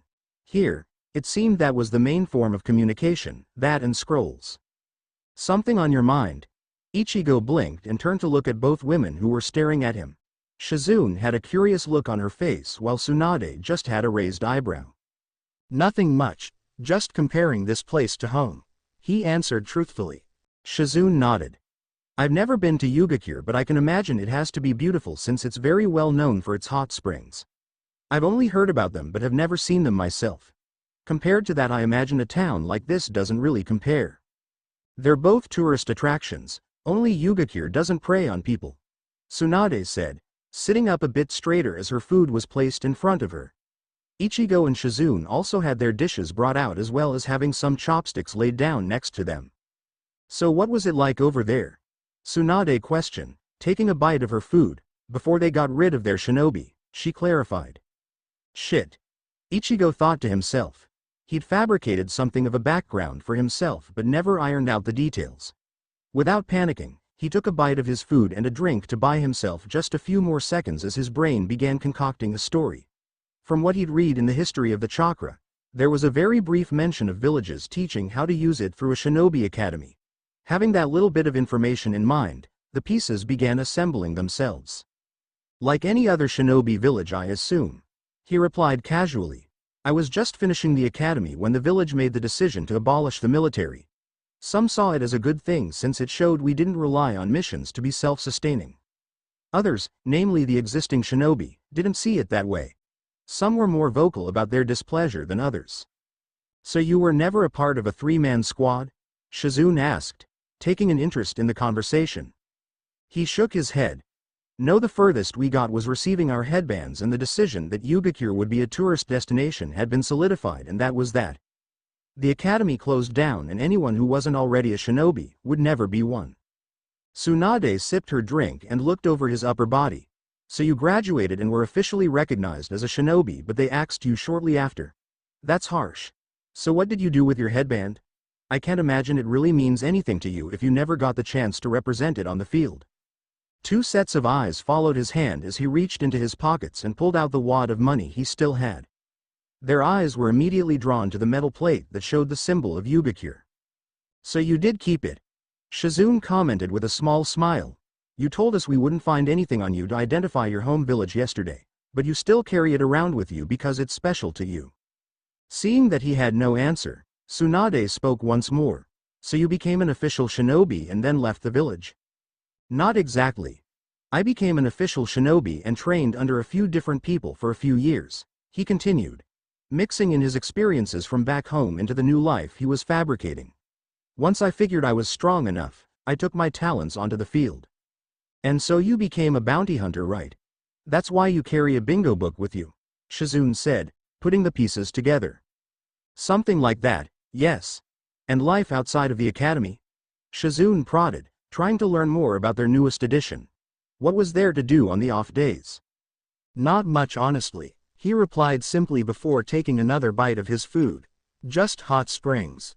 Tsunade raised an eyebrow at his response. Really? She asked in a skeptical tone. There was nothing to do in the village? He shook his head. When you've been to one hot spring, you've been to them all. That's all we had going for us. The blonde locked eyes with the younger woman, trying to see if she was feeling the same thing she was. With a simple look the message was conveyed and a nod followed. No matter where one was, there was always something to do, even in the smaller villages. Surely there were friends to hang out with, women to go out with, local spots to explore. Something didn't add up. Perhaps she was looking too far into things, but anyone would have things to do in their home village. She left it alone for the time being but definitely kept it in mind. There was more to him than he let on, and she was now curious as to what that was. After eating their food, making small talk, the trio was back on the road. Unlike when they left the first time, this smaller journey proved to be much more interesting. Within half an hour, the group came to a stop on Tsunade's orders. A moment after stopping, 4 figures appeared in front of them. 3 were dressed similarly in tan one-piece outfits with black X marks going down the center. All 3 had bandages over their eyes, although one had an eye visible, another had both, and the third was completely covered. They also wore something akin to snorkels over their mouths and had the same headband around their head featuring 4 vertical lines. The 4th was an older man in a similar outfit, although his was all black and lacked a mouthpiece and blindfold like the others. He was clearly the leader of the group. The man locked eyes with Tsunade and Ichigo noticed his body tense up. The man's arms extended behind his students and he took a step forward. A Megacure, Ichigo thought to himself, recognizing the symbol. Tsunade rolled her eyes and placed a hand on her hip. Relax, we aren't going to attack, she said. You can never be too sure these days. The man replied in a gruff tone. After all, with how Konoha left our village, we can never let our guard down. He added with a bit of resentment. Ichigo raised an eyebrow at the man's words. He quickly went over what he'd read but was coming up blank. At the time he'd been focused on the villages as well as looking for specific information. There was no real info on any major conflicts, but it was clear that a Megacure had some sort of resentment towards Konoha. Tsunade sighed and pinched her nose in frustration. We're not going to attack you. Just take your team and hurry up. I doubt Konoha will allow them entry into the exams if you're late, she said. The sensei of the team walked along the path with carefully placed steps. Every step he took his hand got closer and closer to a pouch that had been strapped to his thigh. Ichigo kept his eyes locked on the man's hand as it hovered over the pouch. If he tried anything, Zangetsu would be swung before anyone even knew what had happened. His hand twitched ever so slightly, an action that was caught by Shizune, but it quickly settled down along his side once the team had passed. Just as quickly as they had arrived, they disappeared. The rustling of the trees overhead told them they had decided to travel by branch at high speeds. His eyes followed the light shaking of the trees down the road until he could no longer see movement and turned to follow the women once again. Gotta make sure to look into whatever happened between a Megacure and Konoha. She mentioned something about exams happening at Konoha too. If shinobi from other villages are allowed entry, then it must be some sort of shinobi evaluation perhaps, he thought to himself. The rest of the trip went off without a hitch. Other than some random traveling merchants, no more surprise guests made themselves known to them. The new town they'd arrived at was even more grandiose than the last one. It seemed if there was one thing some of these towns didn't skimp out on was lighting. Every building was well illuminated with bright lights describing the various games to be played and prizes to be won. "Alright, so what's your brilliant plan to win?" Ichigo asked. He should have known something was wrong when Tsunade smiled at him with a mischievous glint in her eyes. Appearing next to him, her arm wrapped around his shoulder, letting it hang idly. "The question you should be asking is what's our brilliant plan to win," she said. He closed his eyes and pinched the bridge of his nose. How he didn't see this coming, he would never know. "You're gonna be my partner here for a few days. Now come on, we have time for a few games tonight." Just like last time, the woman led him away with her. He supposed it wasn't as bad as being grabbed by the neck and dragged into a bar to have his throat burn. To Shizune's amazement, Tsunade's plan actually worked for the few hours they played that night. Of course Ichigo had to adjust it so that it looked natural. Walk in at different times, signal to each other when stakes were getting high and go in for the kill. By the time they checked into their inn, the two had won a few thousand ryo each. Most of which was won by Ichigo with the occasional lucky win by Tsunade. Unsurprisingly, the blonde was in a much better mood for the rest of the night. The next day operated almost the same, although Ichigo had decided he would skip cheating casinos for the day. The plan was to stick around for a few days, but if they continued winning on a daily basis, eventually they'd piss some people off. He wasn't worried about anyone here, nor did he believe Tsunade or Shizune were either. That didn't mean that he'd welcome problems though. Sitting on the edge of his bed first thing in the morning, Ichigo pulled out the bingo book. Skipping through all of the high-ranking shinobi, he kept his eyes open for some of the lower-level ones. Even though the high B rank all the way to S rank offered a substantial amount, even the C ranks and below offered at least 1 million. That would serve him well for a while as they traveled around. He thought back to the encounter with the shinobi from a megacure and went to that section in the book. He smiled when he saw the face of a rather blank C-rank shinobi with a couple 100,000 ryo bounty on him by Konoha. That should be more than enough for a little while, Ichigo thought to himself. He's a low-level shinobi on the run, that means he probably wouldn't risk leaving an area he's familiar with. He'll be around the area, it's just a matter of finding where. Tapping the page with the bottom side of the pen that he'd found in the room, he formulated a plan of action. With the speed of his shunpo, he could cover the distance between here and the Land of Rain within minutes. Depending how cooperative anyone was would determine how long it would take to complete the job. Closing the book, he strapped Zangetsu on his back and left the room, making his way over to the ladies' shared room. Knocking on the door, Shizune answered. "Hey Ichigo, did you need something?" she asked. "Just giving you a heads up, I'll be gone for a few hours. I'm going on a bounty hunt to earn some quick money," he replied. The woman looked interested and asked who he would be going after. Showing her the page in the book, he watched her face change from curious to pensive. Well, from what I know, a megacure is almost impossible to enter as a foreign shinobi unless invited for something like the Chunin exams. It looks like Konoha set the bounty on him, but I'm not sure what for. If he's inside the village, you're out of luck, she informed him. He made note of the information in the book. Either way, it'll be nice to do something other than helping Tsunade gamble. Is she still asleep? He asked curiously. Shizune ruefully shook her head. She woke up a little while ago and said she would get a head start on the day. I wouldn't doubt it if she lost everything you guys won yesterday. Ichigo stared up at the ceiling of the hallway and mentally wondered why the one person he needed on his side happened to be a chronic gambler. All right. I'll let her know you'll be gone for a couple days. We won't leave without you, don't worry, the black-haired woman promised. Thanking her, he exited the inn and made his way towards the entrance of the town. Using shunpo, he began his journey towards the Land of Rain. Shizune's words echoed in his mind as he dashed through the area. If the man wasn't in the surrounding area, he would either have to infiltrate the village itself or cut his losses. The man was a C rank, hardly enough of a reason to enter. Plus, if on the off chance he was caught, they'd see the Yugakure headband. Even though they lacked shinobi, they would probably send someone to investigate or attack out of retaliation. Putting innocent people in danger like that was not in his plans.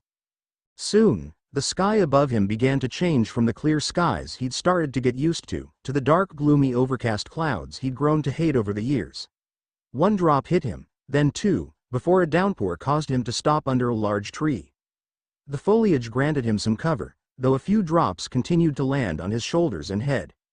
Shaking his head to rid himself of the excess water, he closed his eyes and took a deep breath. He could feel people in the area, not much a few up ahead. A small town, no doubt. With one more shunpo, he was at the border of the small town. It was the first one that looked different than what he was used to. Compared to the flashy towns he'd traveled to in the Land of Fire, this one lacked in comparison. A few crudely built homes along what seemed to be a path, and the occasional shop here and there. The few people he did see walking about with umbrellas over their heads lacked the light in their eyes that he'd seen from others. The area was mostly devoid of light, with only a few visible from the small homes and a decently sized food stand just a bit ahead. Maybe town was being generous, Ichigo thought to himself. Heading to the small food stand, he opened the flaps and walked inside, taking a moment to survey everyone in the area. He wasn't surprised to find that his target wasn't present, although there was someone who looked oddly familiar. Apart from the small tables, there was also a counter situated right in front of the kitchen area where people could see the chefs cooking. Taking a seat, he selected a warm soup they advertised and waited. There was only one person working, a young man with black hair that wore the same defeated look on his face. He was efficient and had clearly been cooking for a while, as in only 3 minutes, the steaming bowl was placed right in front of him. Muttering a, "Thanks for the meal," he slurped the noodles and nodded in appreciation of the taste. "This is really good," he complimented, making some small talk. "Thanks, haven't seen you around here," the chef replied.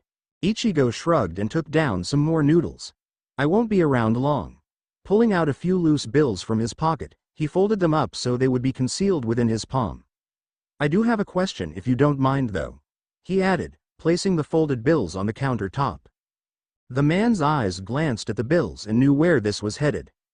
"You wouldn't happen to know this person, would you?" he asked, flashing the image of the shinobi he was looking for. "You won't find him around here," the man replied, taking the offered money. "He's in AIM. Nobody has seen him for a few weeks now. My guess is he's probably dead," he said with a non-caring shrug. Ichigo sighed. I see," he said. Looking to his right, he noticed a man with greenish hair and an umbrella situated on his back. He was looking down at his food, but Ichigo could tell he was completely focused on him. In the back of his mind, the orange-haired Shinigami once again had the feeling that he'd seen him somewhere. Skipping through the pages of his bingo book, he quickly found out why. "Rokusho Aoi," he read. C rank, wanted alive by Konoha, 3 million Ryo bounty. Closing the book, he tucked it away and stood up, making a show of doing so. Pulling out the wad of money, he made sure the light reflected off the headband to show the symbol of Yugakure. He knew the other villages would know about the situation, and who would fear someone from a nation without shinobi? Inwardly he smirked when he saw that the man had stood up and made his way out. He could sense that he was still lurking around, waiting. He'd taken the bait. Paying for the meal, he made his way out and back the way he came. Eyes were following him, and with every step he took, the distance between him and Rokusho never seemed to close. Once they were far enough out, he stopped and turned around, staring at the empty space in front of him with a bored expression. "Well, are you gonna come out or not?" he called out. A second later, the man materialized in front of him, holding a strange-looking hilt in his hand. "I couldn't help but overhear you back there," he called out. "I'm not sure what you were thinking by coming here, but that mistake will be your last."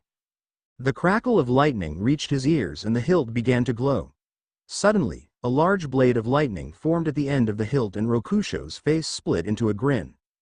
Reaching upwards, he grabbed the hilt of Zangetsu and prepared himself. This would be his first battle in the new land he was in. He couldn't feel anything special about the man and mentally compared him to some of the unseated officers he'd met back in Soul Society. Turning to the side, he easily avoided the downward slash of the blade followed by the horizontal slash. His bored look stayed in place throughout the weaves and dodges of every strike, infuriating the man as the battle went on. Bringing Zangetsu up, he stopped a diagonal slash and pushed the lightning blade to the side. Not wanting to show anything of use, He went on the offensive at the slowest speed he could. The blades clashed, but the force behind the attacks was greater than Rokusho had anticipated. The man's jaw was clenched tight and the grip he had on the hilt was tight. Single-handed strikes collided with the yellow lightning, resulting in sparks flying in all directions. Parrying a counter-strike, Ichigo broke his stance and kicked him in the chest. Even though he held back considerably, he was sure he heard a crack on impact. Aoi grunted in pain and held his side before reaching over his shoulder and opening up his umbrella. Ninpo. Senbon shower, he yelled as he threw the umbrella into the air. Ichigo watched with mild interest as this would be the first technique he'd see up close. The umbrella began spinning in the air at high speeds before shooting off thin long needles in his directions. Raising an eyebrow, he swung Zangetsu in the air, releasing a strong pressure blast. The needles stopped their descent and were shot back into the air, penetrating trees. What? Aoi yelled in shock, seeing his attack be completely disregarded. Frowning in rage, he charged forward, the blade glowing a bright yellow as he pumped more chakra through it. Having had enough disappointment, Ichigo let his guard drop and allowed Aoi to get close. With an angry yell, he let out a horizontal slash, fully intending to bisect the Yugakure, native. To his complete shock, however, the blade was caught barehanded in his left hand. Ichigo stared back at the shocked Aoi with a bit of mirth and began applying pressure to the blade. In the spot where Ichigo's hand had caught the blade, a hairline crack began to form, slowly traveling across the chakra construct. Seeing this, Aoi tried to pull back only to find himself completely stuck. Not giving him a chance to let go of the blade, Ichigo went on the offensive. Applying more force, the blade shattered. Before Aoi could process what had happened, Zangetsu was brought down with precision. From his left shoulder to the right side of his hip, a red line formed before splitting open, letting the blood flow from his body. It was a shallow cut but enough to do damage. Aoi fell face first into the small puddle beneath them, the hilt he was holding onto falling into the water. Pulling the hilt out, he inspected it quickly and tucked it into his pocket before slinging the unconscious man over his shoulder. The sound of his shunpo was drowned out by the rainfall that had begun to pick up once more. The skies soon cleared up, back to the familiar and much preferred clear skies. In only a few minutes he was well past the town that Tsunade and Shizune were waiting for him in. At the speed he was going, Konoha would be reached within the next minute or so. He mentally thanked Yoruichi for her training, as this would easily be a few days' travel without her signature move. He stopped on a tree branch in the outskirts of the village. He could see a large wooden wall in the distance and knew he was there. Part of him was rather curious as to how different a major hidden village would be compared to the touristy areas he'd been in so far. Hopping down, he walked up to the large gate and made note of the two men situated at the front. That was already a major difference. There seemed to be security. They were dressed in matching uniforms consisting of blue pants and long sleeves, along with a green vest and a headband with the same symbol that was displayed proudly above the gates. One of the men noticed him along with the body over his shoulder and took a step forward. "Halt," he ordered. "State your name and business." "Kurosaki Ichigo. Just here to claim a bounty," he replied, lifting Aoi's head up for them to see. The two looked at Aoi and he saw a flash of recognition in their eyes. One of the men moved over to a small stall they had set up and pulled out a black book before flipping through the pages. Looking at his comrade, the man nodded. "Follow me," the first man ordered. Ichigo stepped through the gates and took note of the designs of the village. While they weren't catered to gambling like the others, the buildings were mostly the same as what he'd seen before. "Normally we would have the Hokage deal with this one considering his circumstances, but he's a bit preoccupied at the moment," the man told him. "The Chunin exams are being held here, right?" Ichigo asked, already knowing the answer. "That's right, so things are pretty hectic right now. Instead of the Hokage, you'll be handing him over to our T&I department head. They have a little history, you see," he trailed off. "Right," he replied. The man seemed friendly enough, but behind that, he could tell he wasn't walking with just him. All around him he could feel different signatures following along. 6 different shinobi trailing from above, he thought, making sure to not look in their direction. Definitely won't be able to look around without drawing suspicion. He was led to a large white and green building where he saw the person he would be handing the man over to. He was dressed differently than the others. He wore dark pants and a matching shirt, over a long black coat. The man had a bandana-style headband and a diagonal scar running across his face. "Ibiki." The guard greeted, motioning to Ichigo. "He's the one cashing in the bounty." "Kurosaki Ichigo." The Shinigami greeted politely. "I'm here to collect the bounty on Rokusho Aoi," he declared, letting the body fall off his shoulder and catching him by the back of the shirt before he hit the ground. Ibiki glanced at him and then the body before nodding to two other subordinates who stood alongside him. The two men walked forward and grabbed the body, laying it on the ground and inspecting it. They put two fingers up to his neck to confirm he was breathing and nodded back at the scarred man. "He's alive," the man told his superior. "Perfect. You know what to do," he replied with a sadistic smile. Looking back towards Ichigo, the man reached into one of his pockets and pulled out a white scroll. Stepping forward, he held it out. "Your payment." Ichigo glanced at the scroll and then back up at the man. Had this been Urahara paying him or anyone back from his world, perhaps he'd have taken it and left. But he was in the world of shinobi now, and from what he knew, they did things differently. "If it's not too much to ask, can I request it be counted in front of me before accepting?" Ibiki stared back at him and gave the smallest of smirks in response. Moving aside to the sign that read, "Intelligence Division," he unfurled the scroll and placed his hand in the center. A puff of smoke revealed a small stack of green bills which he then began to count. Once done, he sealed them back up and handed the scroll over. "A pleasure doing business," Ichigo replied. The guard which had brought him motioned for him to follow, and just as quickly as he'd gotten in, he was back outside the village. Thanking them for their help, he walked into the forest until he knew they wouldn't be able to see him anymore and used Shunpo to disappear. Without the added weight of Aoi on his shoulder, he was able to move much faster. The trees came and went in a blur and soon, the town was once again in sight. The sun was still shining bright in the sky, letting him know just how little time had actually passed. The entire capture and delivery of Aoi had taken no more than an hour. Stopping at the entrance of the town, he made his way towards the inn and to his surprise, he could sense two specific signatures a few rooms over. Knocking on their door, he didn't have to wait long until Shizune opened and stared at him with surprise. "Ichigo, I thought you were going on a bounty hunt?" she asked. Stepping inside, he nodded. "I did. I take it he wasn't found?" Tsunade asked from her spot where she laid on the bed. "No, he wasn't. I got word that he was in aim, but my good luck seems to stretch beyond casinos since I found another. Rokusho Aoi." Tsunade and Shizune blinked. They of course knew of him and that he was wanted alive by Konoha, which was what surprised them. "And you're going to cash in his bounty when we go back?" Tsunade asked. "I hope you don't lose the scroll you sealed him in." He smirked. "He's already been dealt with," he said triumphantly, tossing the scroll in her direction. He didn't do it to gloat that he was finished but rather for Tsunade to be the one to release the money held inside. Without chakra, he had no way of collecting his winnings, meaning he'd need someone else to do it in a way that wouldn't raise questions. He also used this weird sword. "Not sure how to activate it though," he said, getting their attention. Their surprise further increased when they saw him tossing the second Hokage's legendary blade up and down like it wasn't an important relic. "Wait," Shizune suddenly said. "You went to the Land of Rain, captured him, went to Konoha to cash in the bounty, and came back all within an hour?" Tsunade turned her attention away from the money to him. "How is that possible?" "I'm fast," he replied. Seeing the unamused looks he was getting, he went over to the bed where the money was laying and wrapped his Yugakure headband around the bills. It was a great thing they were large denominations and could still fit in his pockets. "Anyway, what do you say we get a nice meal and some drinks, on me?" That was all Tsunade needed to hear to be on board. She could put aside her suspicion of what he'd pulled off for the time being.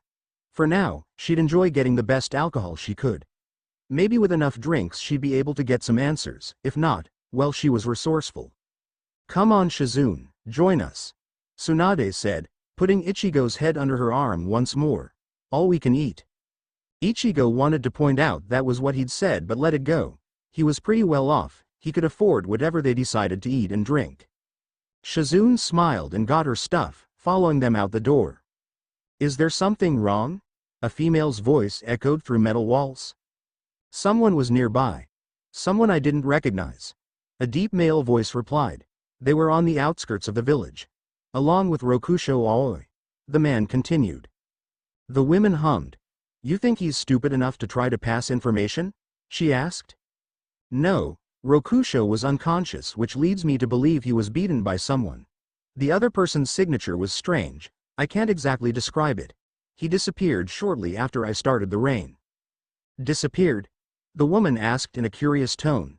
Disappeared. He remained in the rain for only a split second before he was gone. Could it have been him? She asked. The man shook his head. No, this was speed, nothing more. The woman seemed troubled by the information and made her way to the small opening in the side of the building. Facing away from the man, she spoke. I'll see if anyone knows something. The man didn't reply and kept his gaze out towards the dark skies above a megacure. Whoever this person was would be someone to look out for. The kind of movement displayed was unnatural. Waking up to the sound of hard knocking on his door was not something Ichigo would want to get accustomed to. His eyes slowly opened as the knocking intensified and his usual scowl fell into place. Grumbling to himself, he threw his legs off the side of the bed and walked over to the door. Ready to give a piece of his mind to whoever was knocking so loud, he opened the door with a bit more force than he had intended. Whatever he was going to say died when he realized it was Tsunade and Shizune. The black-haired woman was quick to look away with an embarrassed look on her face and a tinge of red on her cheeks. Tsunade, however, simply looked down and up before raising an eyebrow. I can appreciate a show in the morning, but go put on a shirt, she ordered. What? Why? He asked, turning to look at the clock. It's 8 in the morning, and did you have to knock so loud? He asked with a bit of irritation seeping into his voice. We've been knocking for 5 minutes. Not our fault you weren't waking up, she said with a shrug. Anyways, it's time to win some money, she said, finally answering his first 2 questions. You went to make your own money and left me out to dry. That was true, he had gone on the bounty and left her to her own devices. Now hurry up and put a shirt on and let's go or I'll drag you out as you are, she ordered, crossing her arms and giving him a look. Her words made him think of Ikumi and the multiple times she'd all but dragged him away from places.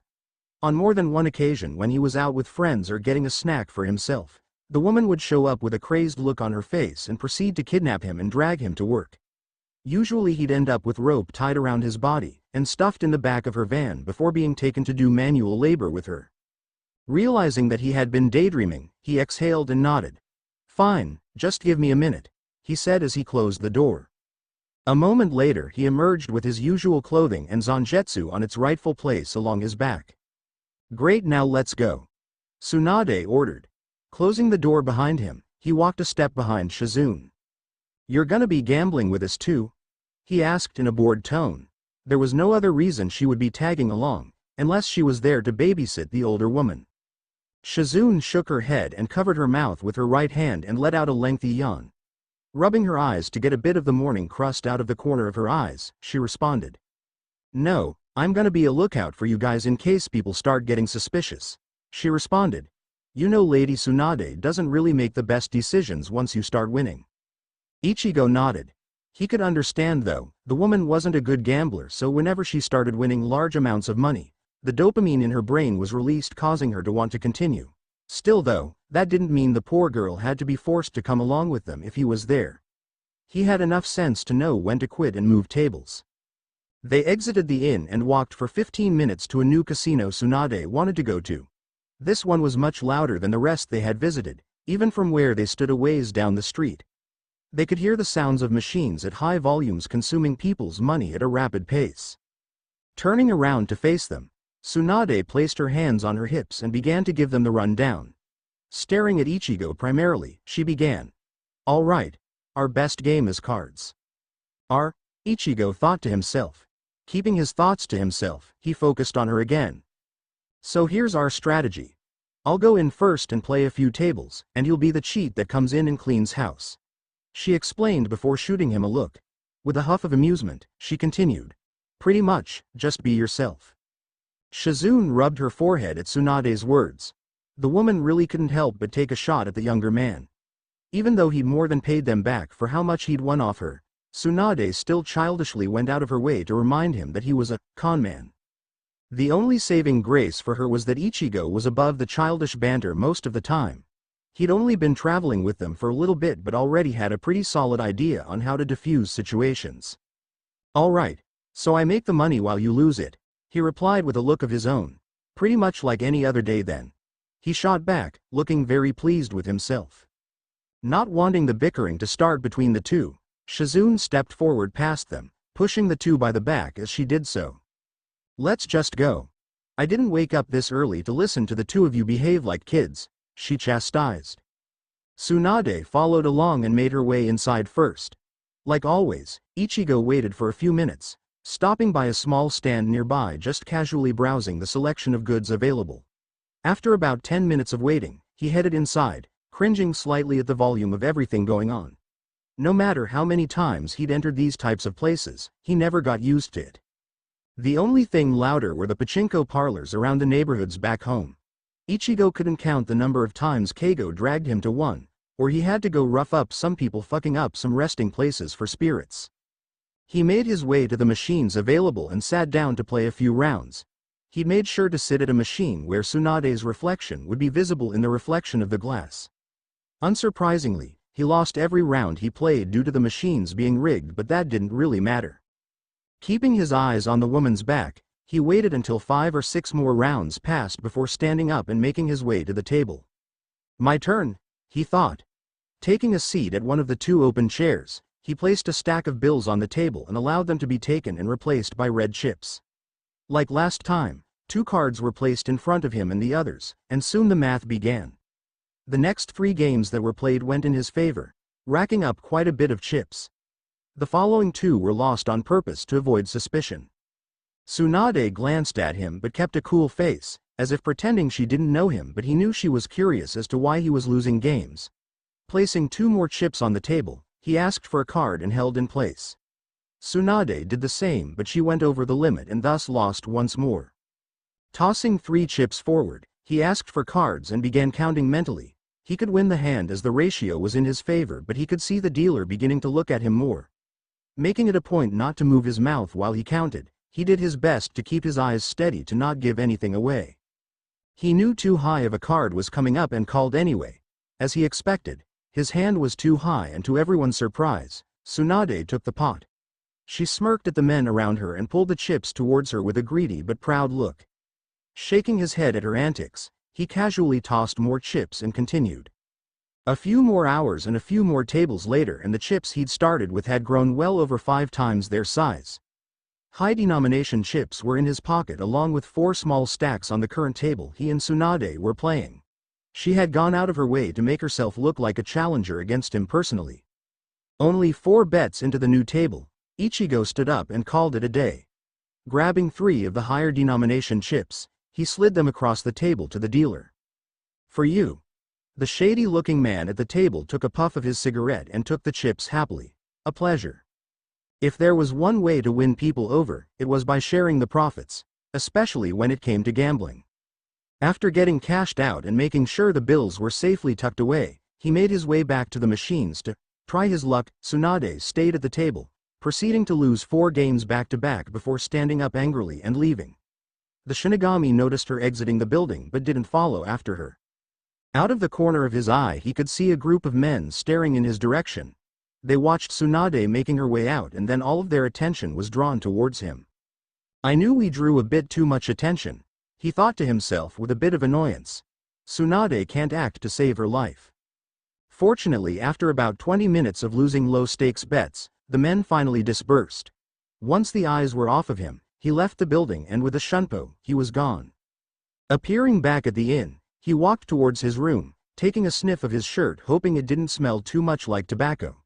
Opening his room door, he blinked at the sight of Tsunade laying on his bed with her head resting on her hands. "About time you got here," she said casually, sitting up and crossing her legs. "How do you get in my room?" he asked with no real anger. "I'm a shinobi," she replied as if it was the obvious thing in the world, which around here it would be. "Right. Stupid question. I guess it doesn't matter, it's not like I have anything of value here," he replied. Tsunade nodded. "Glad you get it. Now how much did we win?" she asked, not hiding the giddiness in her voice. Approaching the bed, he pulled out all the bills he'd accumulated and laid them in neat stacks next to her. Tsunade watched as the man continued pulling more and more banded stacks of bills out with stars in her eyes. "How much did you lose?" he asked, not stopping his movements. He was aware of the narrow-eyed look she shot him and half expected some snarky retort, but shockingly she let it drop. "About 20,000. The woman replied casually. While he couldn't be sure about an exact conversion rate, by comparing goods prices here to similar ones back home, he made an estimate as to how Rio translated into yen. If she lost 20,000, it wasn't too bad, but how many times had she lost that amount before she met him? "Have you ever considered maybe gambling isn't for you?" "I've thought about it, yes. Now how much did we win?" she asked impatiently. Ichigo placed 20,000 into her palm and began sorting through the rest of the bills. He separated them, placing an even amount to the left and to the right of her. "We made just over 500,000. That's your half right there," he said, pointing to the neatly stacked bills to her left. She scooped the bills up into her hands and counted them with a grin on her face. Anyone who won that much money would be excited, so he couldn't blame her, but seeing how happy she was brought forth a question he'd been sitting on for a bit. "Tsunade," he called out. Stopping the count, she left her index finger in between a few bills so that she wouldn't lose her place. Nodding her head to the side to move some stray hair, she replied. "What is it? If you don't mind me asking, exactly how much debt do you owe?" The question caught her momentarily off guard, but she soon began to hum silently to herself. Ichigo saw her lips moving softly, calculating how much she owed. He wasn't a pro at reading lips, but he could make out some people's names in there along with a few numbers. Somewhere in the range of 15 million. His eyes almost bugged out of his head at the number. One would think that after going down into 1 million, someone would cut their losses and give up, but Tsunade had clearly never thought of that. Keeping that bit of info in his mind, he carefully wrapped the headband around his money and stashed it away in the drawer next to his bed. "Why don't you just place the money into the scroll you got from Konoha?" Tsunade questioned curiously. Thinking on his feet, he replied without hesitation, "It's easy to lose a scroll. It's harder to lose a larger bundle like this." The blonde hummed at the response but let it drop. Moving off of his bed, she slipped her feet into her heels that rested bedside and walked towards the door, stopping just short of the handle. "Just so you know, we won't be here much longer." "We won't?" he questioned. "I thought we had a couple more days? Although that's probably a good idea. Some of the people at the casino started watching me after you left." "We're not leaving for that reason. There's just been a change of plans. I want to relax a little bit, so in 2 days we'll be heading to Yugakure." Her eyes were fixed on the orange-haired man in front of her, scanning for any changes in his facial reactions or tensing of the body. He stopped for a moment and then shrugged in a nonchalant manner. "I thought you were relaxing here," he commented, taking a seat. "I was, but like you said, they're already watching us. If we show up anywhere together again, they'll probably know for certain. Anyways, I could use a nice soak in a hot spring. I never got the chance to visit for vacation purposes, but now I can," she commented, still trying to find any negative reactions. "Plus, I want to see if the hot springs really are as good as people say." He nodded and pulled the blanket to the side. "That's fine. I'm sure you'll like it." "All right then, I'll see you tomorrow. Good night." The door opened and closed, leaving Ichigo alone once again. Turning the lights off, he attempted to get some sleep, but his eyes shot open within seconds of closing them. "Fuck," he thought. "I've never been to Yugakure. They're gonna expect me to know where we're going, which spots have the best food, and what hot springs to visit." Taking a few deep breaths to calm himself, he went over his options rationally. "I have 2 days, it's all right. I can visit the library tomorrow." He shook his head soon after the thought crossed his mind. "That won't work. If anything, it would only give me the names of minor landmarks. Books don't account for things like local spots, shortcuts, and things in between." After half an hour of pondering, he came to the conclusion that he would be needing to take a small detour the following day. It was the only option. Having thought up something of a plan, he closed his eyes and tried getting some sleep. He could vaguely smell the light scent of Tsunade enter his nose, and he remembered that she had been laying here for who knows how long. Morning came in the blink of an eye, and mercifully, there was no loud knocking on his door this time.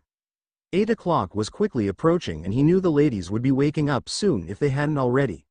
Taking a quick shower and grabbing another set of the same clothes he always wore, he walked over to their room. As his knuckles came in contact with the door, Part of him wanted to knock just a bit harder, but he refused to fall to Tsunade's level. Shizune opened the door, dressed in her usual clothing but with an added towel resting on her head for her hair. "Morning, Shizune. Just wanted to let you guys know I won't be around today. I'm gonna take care of another bounty," he informed her. "Really? Didn't Lady Tsunade tell you we were leaving soon?" she asked. He nodded. "Yeah, she said we are leaving tomorrow. I'll be back later tonight or early tomorrow morning. Also, tell her to please not lose all the money we won. I can't promise she'll listen, but I'll let her know. Good luck." With his excuse solidified, Ichigo left the inn and quickly left the town. The surrounding environment blurred by. The trees that surrounded the land of fire quickly disappeared until he reached his destination only a moment later. Ichigo could only wonder what he would do without having the ability to shunpo. It took a few extra minutes as a result of a couple of wrong turns. He'd never been there and only had what he'd seen from maps, but eventually, he made it back on track. Stopping at a large torii gate that welcomed new arrivals, he took a moment to look around. To his right was a railing that protected people from falling into the large ravine below. There was a body of water that was fed by a large waterfall just a few yards away. On his right was a small souvenir shop that sold minor trinkets that one would get to commemorate their trip. Directly ahead was a path that went downward into the village itself. Taking a few steps forward, he stopped and took in the admittedly breathtaking sight. In almost all directions he could see a variety of different onsen to choose from. Some had large rock formations that were carefully carved to create certain shapes that matched the design of the onsen. Others were built into rock formations that had natural waterfalls. Heading deeper into the village, he took note of everything, including the smaller stands within small alleys. The sun was high in the sky, meaning he had plenty of time to get acquainted with the village and memorize the layout. Picking a random direction, he began walking, looking every bit the tourist he really was. The hot springs themselves were easy to spot and memorize, but there were so many food places it would be hard to keep track of all of them. Perhaps he could say some were new and that's why he didn't recognize them. Hour after hour passed and Ichigo found himself getting a good feel for the land. He'd taken plenty of laps around the village and for the most part had the biggest onsen committed to memory. Whether they were good or not was another story entirely. He had to stop for lunch at a small restaurant and figured it would be the perfect place to recommend when the time to return came tomorrow. Every small alleyway that led to another street, he took at least once. Shortcuts had been found and mentally documented, surely adding to the authenticity of his story. Once the sun had begun to descend and its bright yellow rays had been replaced with the burnt orange associated with the sunset, he figured it was time for the final part of his plan. There was always room for things to go wrong. If he could hedge them now, he'd be in an almost perfect position.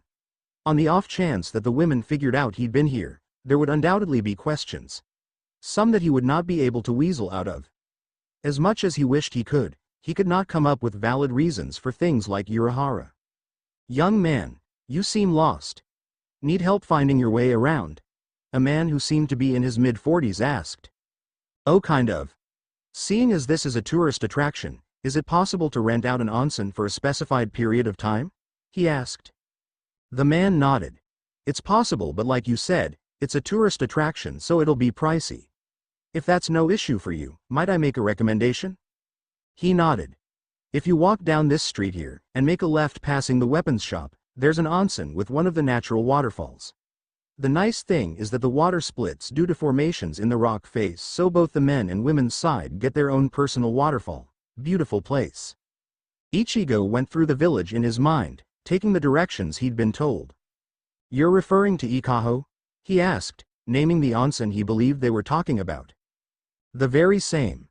Just tell whoever's working today that Old Man Yamada sent you." "Old Man Yamada, huh?" he muttered. Thanking him, he followed the directions given and stepped through the doors of the onsen. There was a woman probably in her 20s behind a small counter reading a book. Looking up, she quickly put it down and put a smile on her face. "Welcome. Just one?" she asked in her customer service voice. "Oh no, I'm actually looking to rent the place out for a few hours tomorrow. Old Man Yamada sent me," he informed her. Her eyes widened slightly, knowing that it would be an expensive request.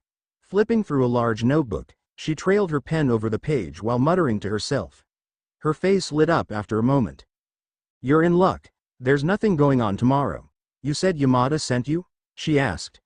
Not waiting for a reply, she continued. That guy is working even when he's not here, she added with a laugh. Rental prices are 15,000 ryo per hour. Do you have an idea of how long you would like? Also, what time would it begin so we can plan accordingly? She asked in a professional tone. Ichigo tapped his chin in thought. He wasn't sure when they would get here, but it couldn't be too late. They'd have to leave rather early to make it at a reasonable time. How about from 1 to 5 p.m.? Okay, so 4 hours. That'll be 60,000 ryo total. A 25% deposit will be necessary, however. Pulling out the few loose bills he had, he was pleased to see it was just over the necessary amount. Placing 20,000 down, he waited a moment while she filled out the information on 2 separate papers. All she needed was his name, and within another minute, he was on his way. By the time he was done with everything, the sun had already set. Making his way back up the path towards the front of the village, he let his hand glide across the railing, whistling a soft tune from back home.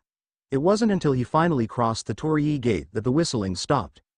The souvenir stand had closed already, and most of the light now came from the village down below. Letting his eyes adjust to the darkness, he remembered how he got there and backtracked his steps. It took a bit longer to make it back due to the darkness of the night.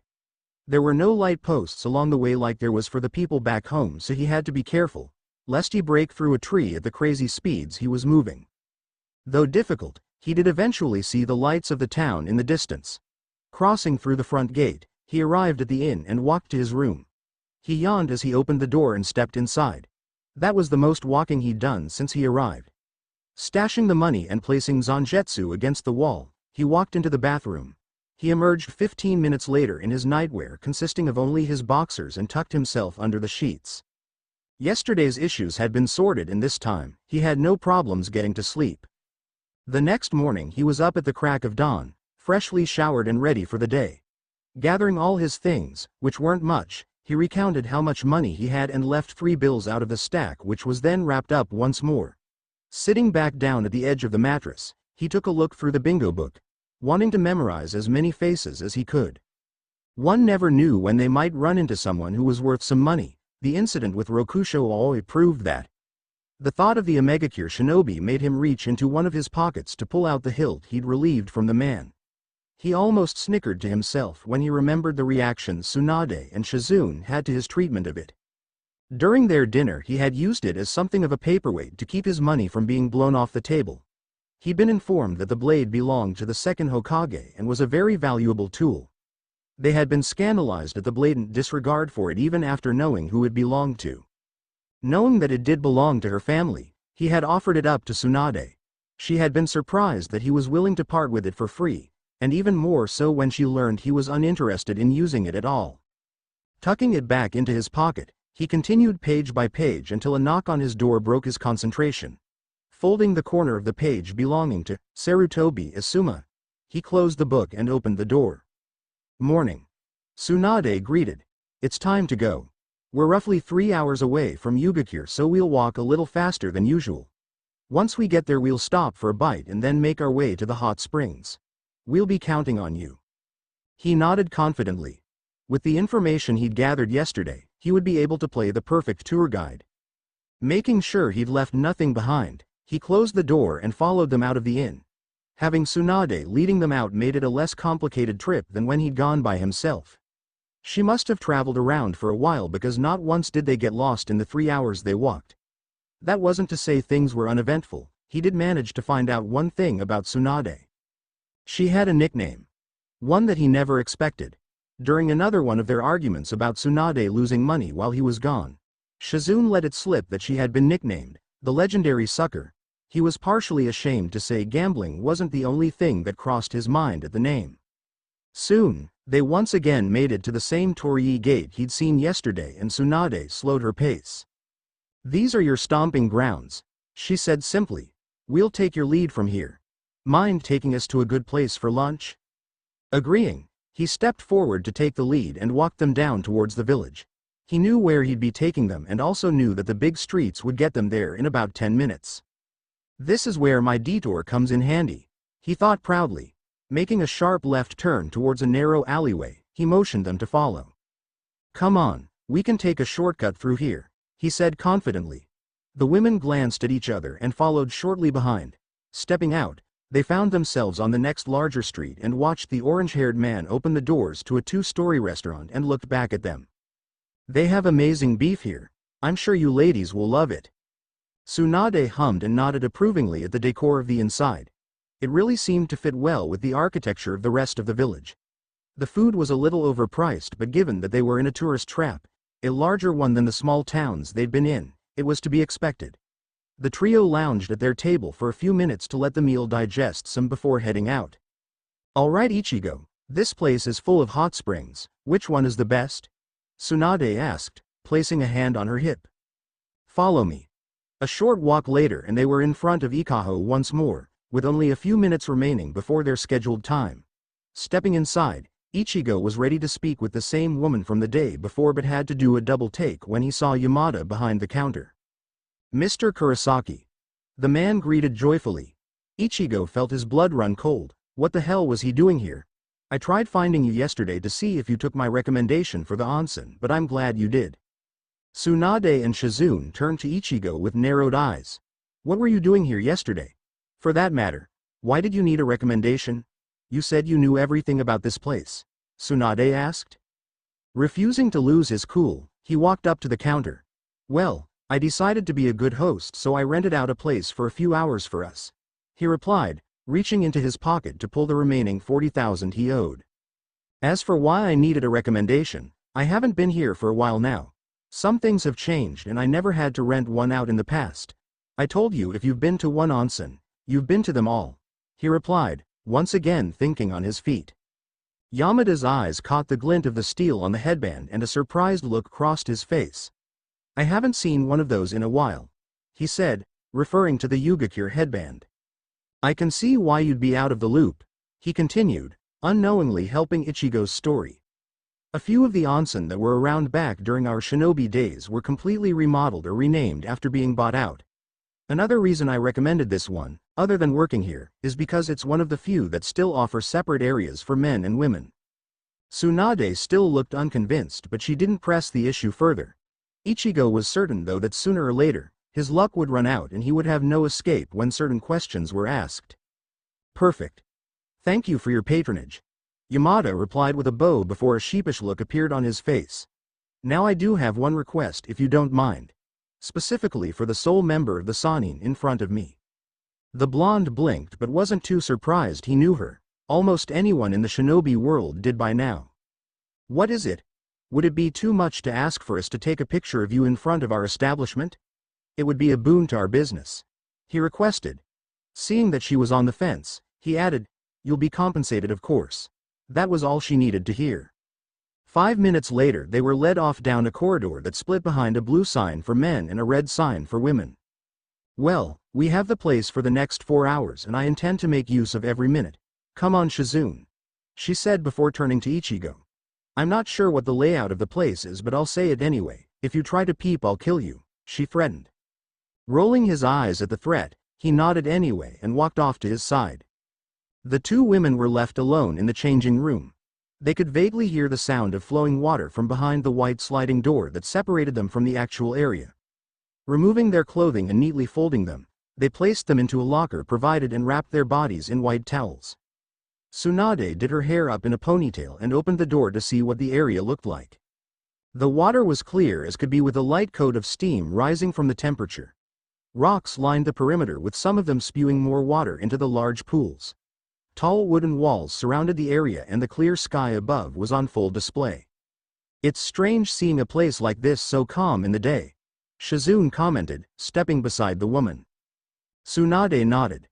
"On any given day it would be full, but we're lucky it's been rented out for us. Come on, I'm dying to take a dip." One foot followed the other and soon, her entire body was submerged with the water reaching up above her breasts. The women let out content sighs as any fatigue they may have felt was all but washed away.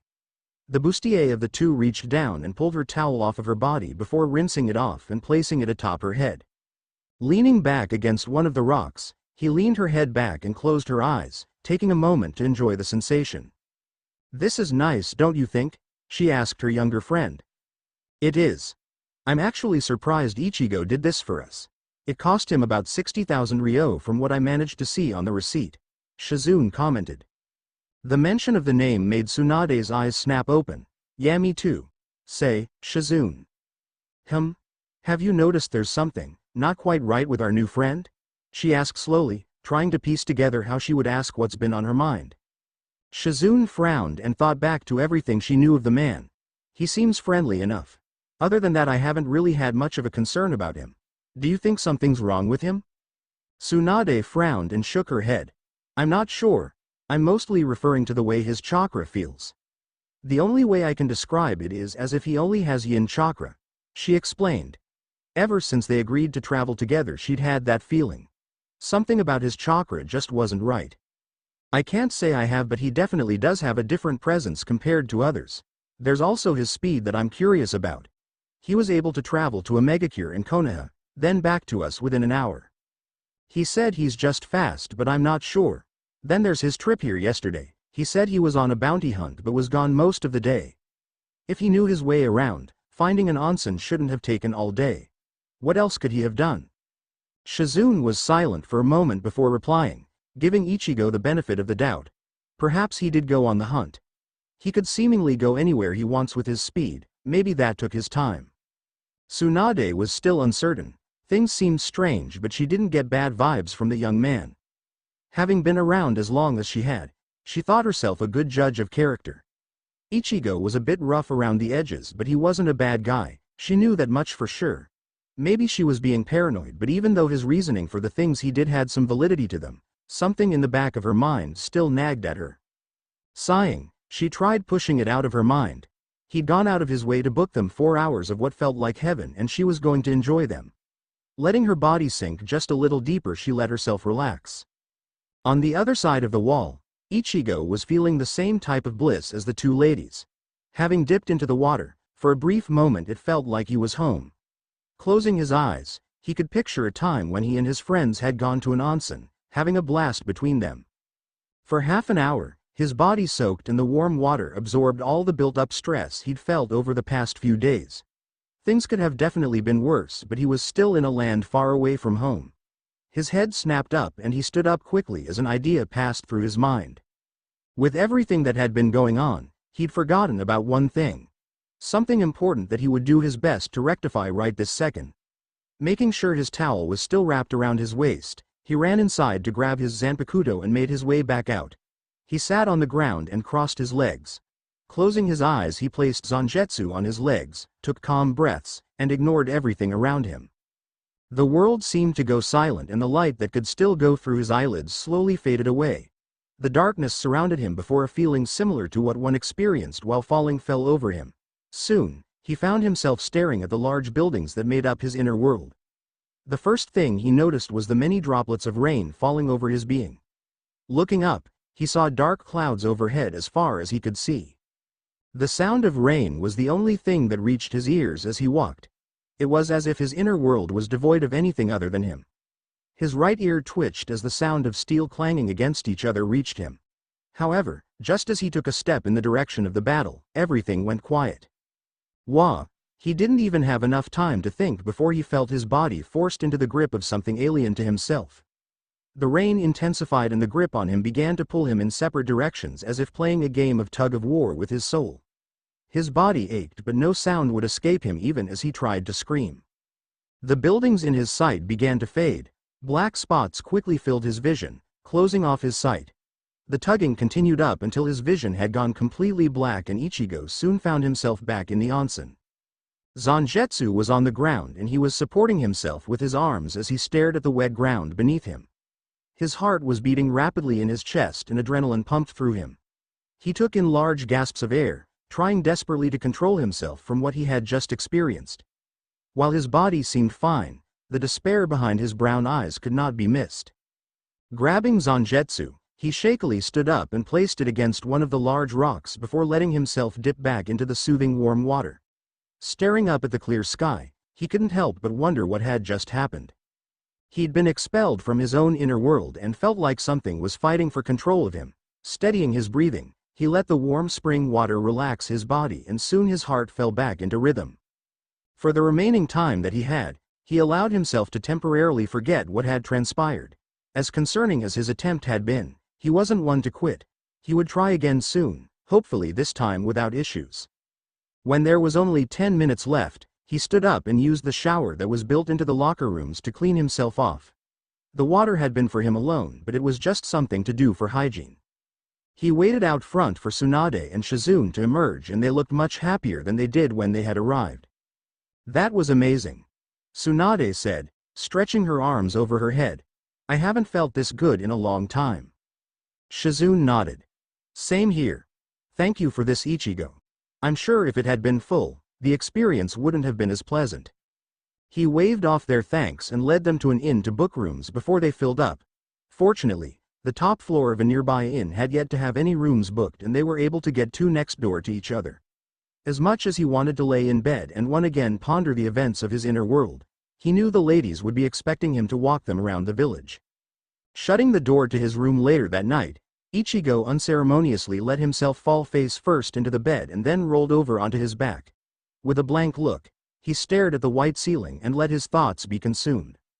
"I know I heard blades clashing. They were there," he thought with a frown. "What the hell happened today?" His eyes focused once more and looked towards the door where a second later, a knock rang out. Knowing it could only be one of two people, he called out. "It's open." Tsunade stepped inside, dressed in her usual attire except she lacked her usual green robe. It was the first time he'd seen her without it, and he noticed the shirt was actually sleeveless, revealing rather toned arms. He knew she was a medic, but it seemed she trained for more than healing. "Can't sleep?" he asked. She shook her head. "Haven't tried yet. I just had a thought and decided to come ask you about something." He stared at her, waiting for her to continue. "I was just curious. You grew up here, wouldn't it have been cheaper for us to have just stayed with your family or something? You spent quite a bit on the rental and even paid for lunch. It would have been beneficial to save a bit, don't you think?" she asked in a curious tone. What happened next was not at all what she'd been expecting. Ichigo's eyes dropped slightly and she could almost feel the depression that rolled off of the young man. The look in his eyes was one that she was all too familiar with, one that came from loneliness and sorrow. Her assumptions were proven correct a moment later when he replied. "Believe me, I'd have loved that." He began in a sad tone. "My family is gone, Tsunade. My mom died when I was a kid. My dad and two younger sisters I lost not too long ago. I have no one here," he replied honestly. The medic could empathize with the young man as she was in the same boat. Years had passed for her, and in a way she wasn't completely alone since she had Shizune, but Ichigo, he had no one. She felt slightly guilty that she had opened up some clearly still fresh wounds. "I'm sorry," she muttered, taking a seat next to him. This had not gone the way she had expected. Who would have thought that the first time she wouldn't feel anything wrong with him was when she forced him into a vulnerable state by bringing up his dead family. She hadn't said it out loud, but she had grown somewhat fond of the man. Through all their bickering and bantering, she couldn't deny that things had definitely looked up since he joined them. Not only did he help her make money, he also proved to be able to hold a decent conversation and never once complained about any of her non-gambling related decisions. Seeing him in a depressed state reminded her too much of herself years ago. The loneliness he was feeling was something no one should go through by themselves. In a moment of compassion, her left arm extended out. Ichigo was certain his head was about to be squeezed in between her arm once again and most likely led off somewhere. He was wrong. Her hand gripped his head and he found it pulled toward her until he collided against something soft. Looking to the side, all he could see was the gray color of her shirt and side of her breast he was being pressed against. It wasn't lost on him that this was the second time this exact thing had happened to him. Ikumi had done the same when she saw him in a similar state. "I'm sorry for bringing up bad memories," she muttered in a soft tone. He allowed himself to relax and enjoyed the feeling of having someone try to comfort him. Even if she didn't know the entire story, he definitely appreciated the act. The following morning Tsunade woke up to the warm rays of the sun landing directly on her. Her face scrunched up in annoyance as the light did its best to wake her from her slumber. Tossing around in an attempt to shield herself from the light, she pulled the thin covers over herself, but it was no use. Any hint of sleep she felt began to disappear and her eyes slowly opened to their regular state. She stayed in a curled-up position away from the window for 5 minutes before giving in and rolling onto her back once more. She turned her head away from the direction of the sun to look at the second bed in the room. Tsunade mentally cursed at not having selected that bed the night before. She had been given the choice and had gone with the one near the window, and now she was awake at 5:30 in the morning. Shizune meanwhile was still far from any rays of light potentially hitting her. The young woman was sleeping peacefully with a serene smile on her face. Whatever she was dreaming about was clearly something she was enjoying. Tun was laying on the foot of her bed snoring lightly, moving just a tad bit to get more comfortable atop the blanket. Giving it one more go, she pulled the covers over her head and closed her eyes, hoping they wouldn't open for another 2 to 3 hours at least. Her efforts yielded no results however, and her eyes opened after only 3 minutes.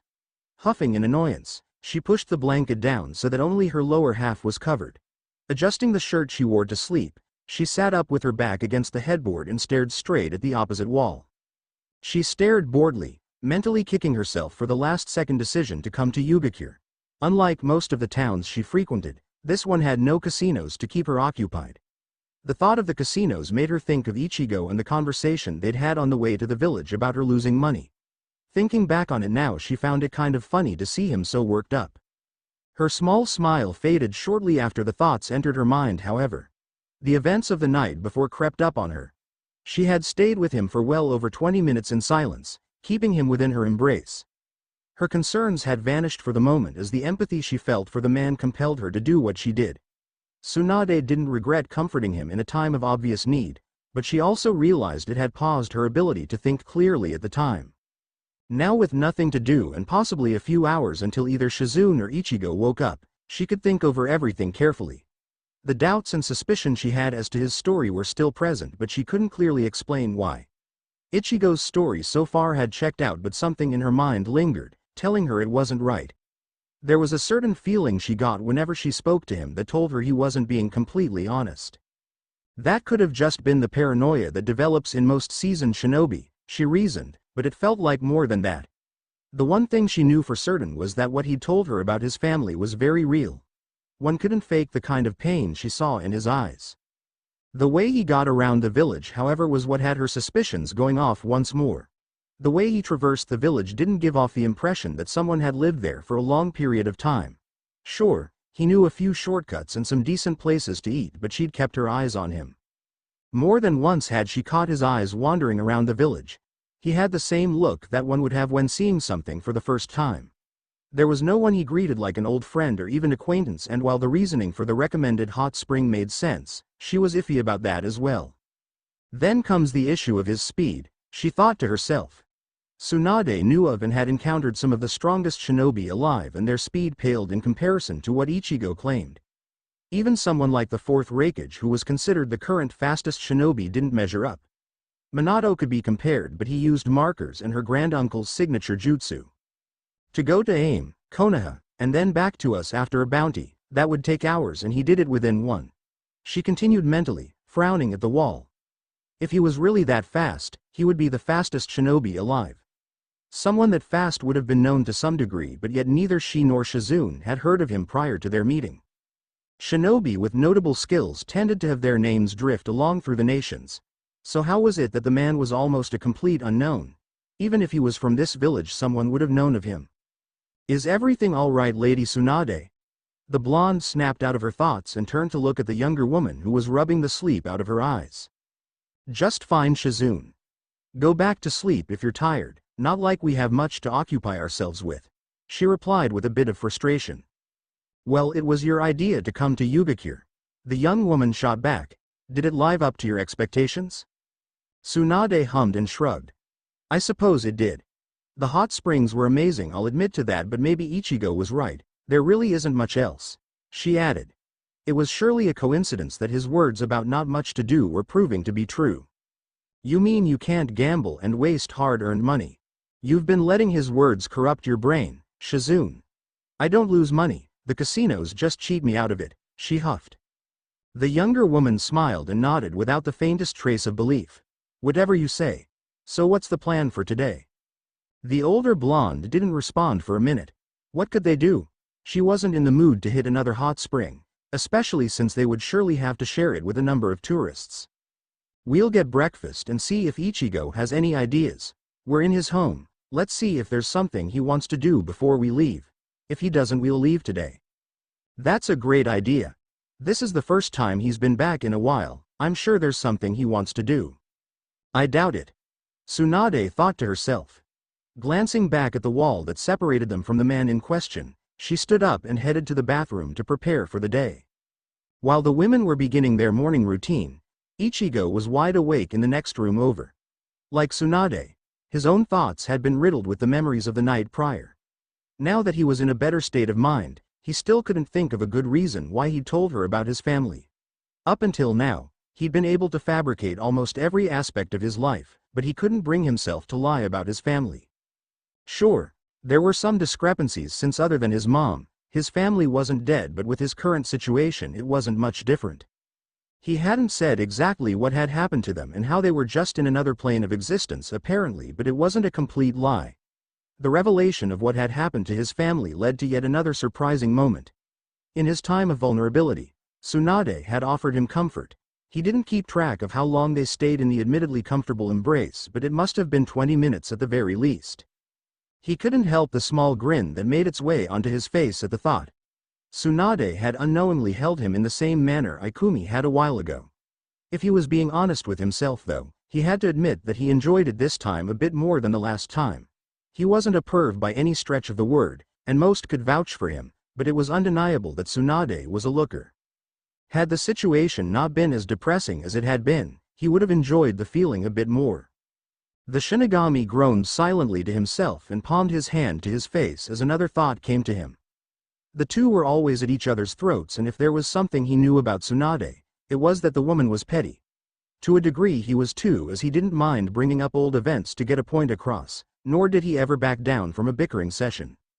He only hoped that she wouldn't bring up the look on his face while she held him. There was a moment where her hand had begun to run through his hair and she once again apologized for bringing up a sensitive topic. His eyes had begun to close on their own due to how soothing it felt. She wouldn't use the family against me, she wouldn't stoop that low. He thought to himself. The embrace and my reaction? I can definitely see it.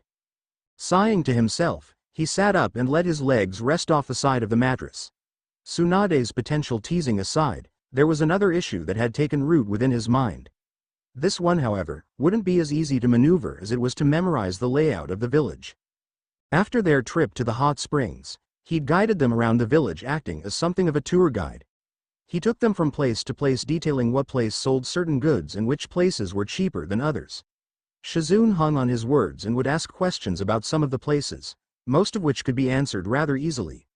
Others took a bit of brain power to come up with something believable, but it had been done. The whole time they walked, Ichigo could feel Tsunade's eyes on him as he walked ahead of them. He didn't believe for 1 minute that it was because she had some sort of admiration for his form. The looks she gave him were scrutinizing, as if trying to find some sort of flaw within him. He compared it to the looks he used to send Ginjo, though very much toned down. It didn't seem like she didn't trust him. He doubted she would have offered that he join them if that was the case, but she was definitely on the fence about him.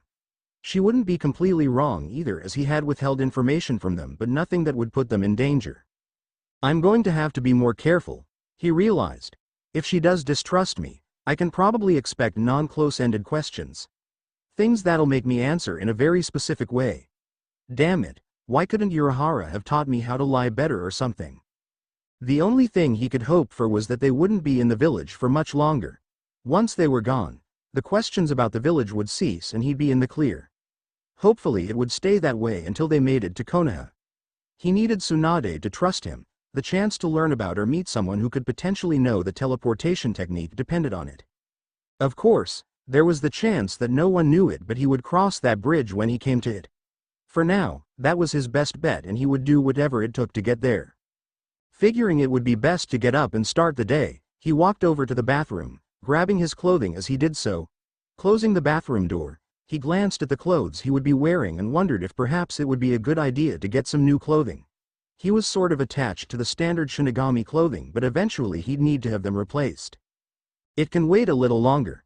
I haven't seen any clothing I've liked, he reasoned, ignoring the fact that he hadn't bothered to look at clothes except for the time he bought the top portions of his current clothing.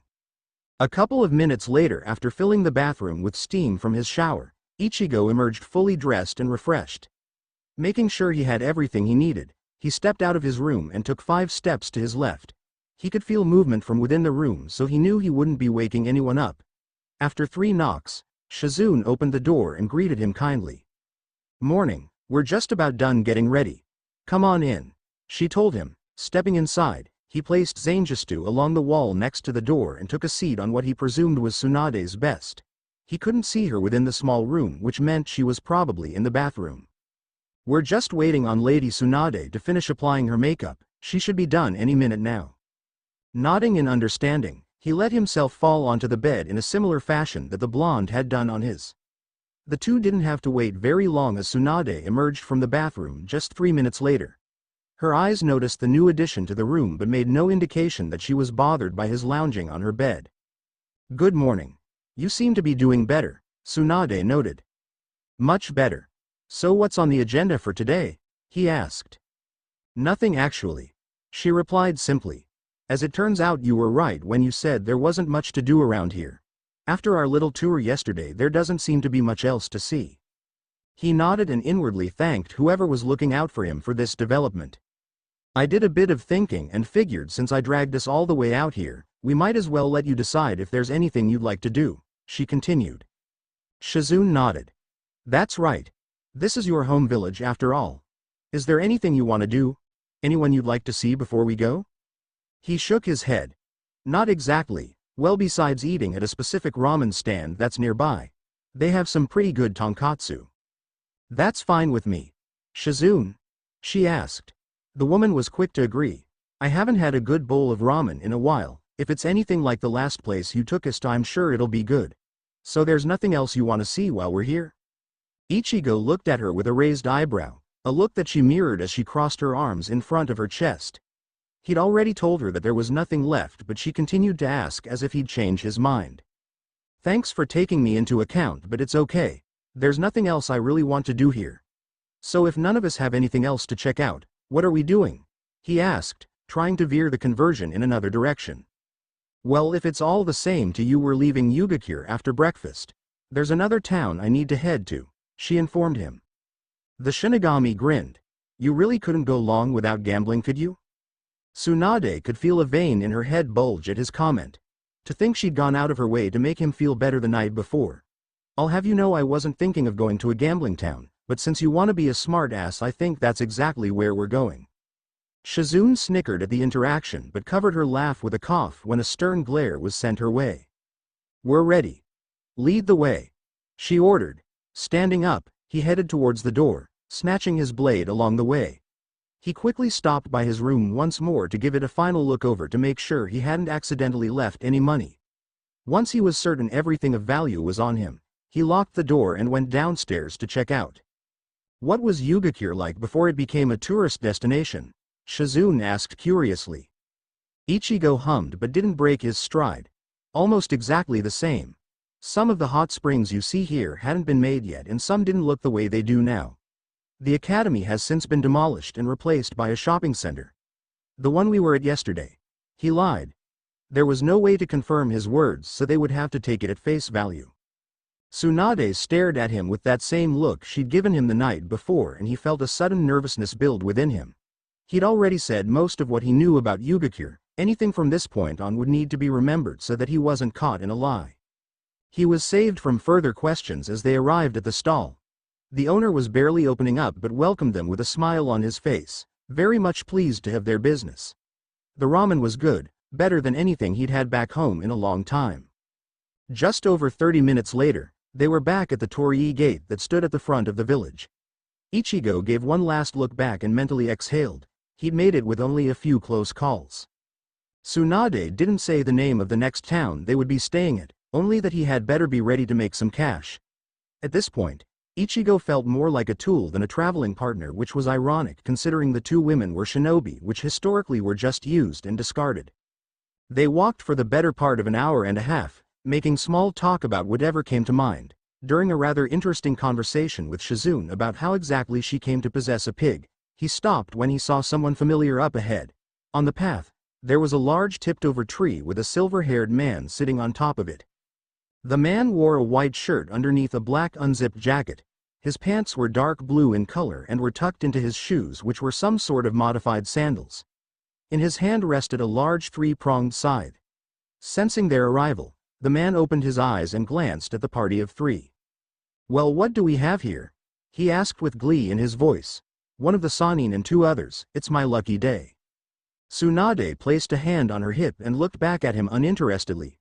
"Great, another one who thinks they can beat me and make a name for himself," she muttered to herself. "Who are you anyways?" "Hidan." Ichigo replied without thinking. "He's an S-rank rogue from Yugakure worth 10 million ryo, he finished." "Only 10 million? What a joke." Hidan complained while resting the scythe on his shoulder. "I guess it doesn't really matter. Money isn't important to me. The only thing I care about is the sacrifices I'll make to Jashin, one of the Sannin. He'll be very pleased." Tsunade looked to Hidan and then Ichigo. "You're not as bad as him, but it seems like both the Yugakure shinobi I've met have a tendency to start off on a bad foot with me. Why is that?" she asked him. You're from Yugakure too?" Hidan asked Ichigo. "What of it?" he replied. Hidan grinned. "I didn't think there were any left. I'll deal with the Sannin after, let's see what you've got." Having said his piece, the man leapt into the air and came straight towards him. Tsunade and Shizune hopped back a considerable distance in order to watch the battle. Shizune looked slightly worried with the information that the man was an S-rank shinobi. Tsunade meanwhile was interested in seeing how this would play out. This would be the first time she would see Ichigo in action and gain a little more information about him. Bringing Zangetsu up into a horizontal position, he easily stopped the longest blade just an inch away from his face.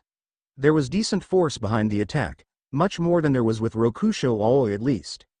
Slashing to the side, he opened Hidan's guard and slashed horizontally only for the scythe to swing around and deflect the blade. Spinning the scythe above his head, Hidan rushed forward swinging in what seemed like a wild pattern. Ichigo dodged and weaved around most attacks and brought his Zanpakuto up to deflect those that he couldn't maneuver around. Even though it looked like wild and coordinated swings, each slash transitioned into the next smoothly. Sparks flew as the metals clashed against one another and wild laughter could be heard from the silver-haired Yugakure native. Jumping high into one of the branches of a tree, Ichigo pushed off the trunk to come at the man with a bit more momentum. The scythe came up to block the blow, and while it managed to do it, the force behind the attack sent the shinobi crashing through one of the trees nearby. "I could have finished this already, but I can't show too much just yet. I can feel Tsunade's eyes on me," he thought to himself. "Fuck, that hurt." Hidan cursed. Stepping out from the rubble he'd created, Ichigo noted his jacket was missing and part of his shirt had been torn, but other than that looked fine. The man disappeared and appeared in front of him with another downward swing. Sidestepping the attack, he watched as Hidan did an entire flip using the momentum of the swing to lead into his next attack. Zangetsu lodged itself in between the upper two blades and pushed against them. Hidan was now only inches away from him with their weapons acting as the only barrier between them. "You're not half bad. You're a shinobi of Yugakure, yeah? When did you graduate?" Hidan asked, not letting off the pressure he was applying. "During the villages last year using shinobi," Ichigo replied, doubling the force he was using. Hidan was pushed back but flipped in midair, landing safely on his feet. Not waiting for Hidan to initiate once again, Ichigo flashed in front of him with Zangetsu already mid-swing. Despite not going full speed, Hidan was able to tilt his head back and watch the tip of the blade fly by his face. Bringing it back, the blades clashed once more. The pangs of steel colliding and the sounds of trees tipping over was the only thing to be heard in the distance. "You're good, I'll give you that," Hidan commented, jumping back to create some space between them. "What I don't understand is how I don't know you. I graduated 3 years before Yugakure had the dumbass idea of abolishing our shinobi forces. Not once do I recall seeing anyone that looked like you around. Maybe you were too busy with this Jashin person you mentioned," Ichigo replied quickly. This wasn't good. He knew Tsunade and Shizune would be listening to everything being said. Hidan shook his head. "Nah, I knew almost everyone in the academy. I'm surprised you're this good though. Almost everyone who graduated during the last year is already dead. That's what Yugakure gets though, abolish the shinobi program and a shit ton of kids die. They're asking for the same thing to happen now that the academy was turned into a shitty regular school. Ichigo felt his blood run cold. He had no idea exactly what had happened to the academy, only that it wasn't there anymore. For it to be repurposed would mean it would have most likely remained in the same spot. He remembered seeing one large school during their tour, and it never occurred to him that that building was the same one that used to produce their defenses. Flashing in front of Hidan, Ichigo easily swiped away the scythe attack and kicked the man in the chest. Hidan was unbothered and righted himself in the air in order to continue their battle. While their fight continued, Shizune and Tsunade kept themselves off to the side watching with differing degrees of intensity. Shizune was focused on the fighting, making note of Ichigo's fighting style and trying to discern what strategy he was going for. "You look like you have something on your mind, Shizune," Tsunade commented, her head turning quickly to the right as two bodies flew past them. "I was just making note that Ichigo is a rather competent swordsman. I figured he'd have some skill to carry the blade he does, but seeing him in action really gives a better idea as to his skills. That, and I'm wondering if I could match the speed he's moving," she admitted. Tsunade hummed but didn't respond for a moment. Instead, she kept her eyes on the fight, or rather, she kept her eyes on Ichigo. She still vividly remembered his claim about his speed after capturing Rokusho Aoi, and so far she wasn't seeing anything that would prove that claim. She narrowed her eyes in his direction and wondered when he would show something useful. Even as a swordsman, at least one bit of ninjutsu would have been thrown by now to create an advantage for oneself. Yet Ichigo had done nothing but clash over and over with the occasional kick or punch. That led her to one conclusion. "You could potentially match him as he is right now, but I feel that he's holding back. A substantial amount, in fact." Shizune looked towards her and then Ichigo. "Holding back? They seem to be pretty even as it is. Why would he hold back against an S-rank shinobi?" she asked. "I'm not sure. There's a few reasons. Either he's been without a challenge so long that he's been dying to find someone worth his time," she said, holding up a finger. "He doesn't want Hidan to know what he's capable of." She lifted another finger. "Or he doesn't see him as that big of a threat." Shizune looked back at the fight to see Hidan being cut across the chest 2 times consecutively in an X pattern before being blasted away into the forest. The ground shook slightly from the impact of the trees. "Something tells me it's option number 3, she commented dryly. Ichigo stayed rooted in his spot for a minute, staring ahead in the direction he'd shot Hidan. That was the longest he'd stayed down. Knowing the fight was over, he turned around to ask either women if they had any rope or wire on them to tie him up when he felt Hidan move. Tsunade and Shizune's eyes shot upwards, letting him know that man was on the move once more. Tired of the battle, he decided to step it up just a bit. Taking a page out of Aizen's book, he began to shunpo from left to right at immense speeds, leaving visible after images of himself in place. The sound of flesh being cut through rang out across the area, leaving both spectators in shock. Hidan's left arm flew high into the air, having been cut all the way at the shoulder.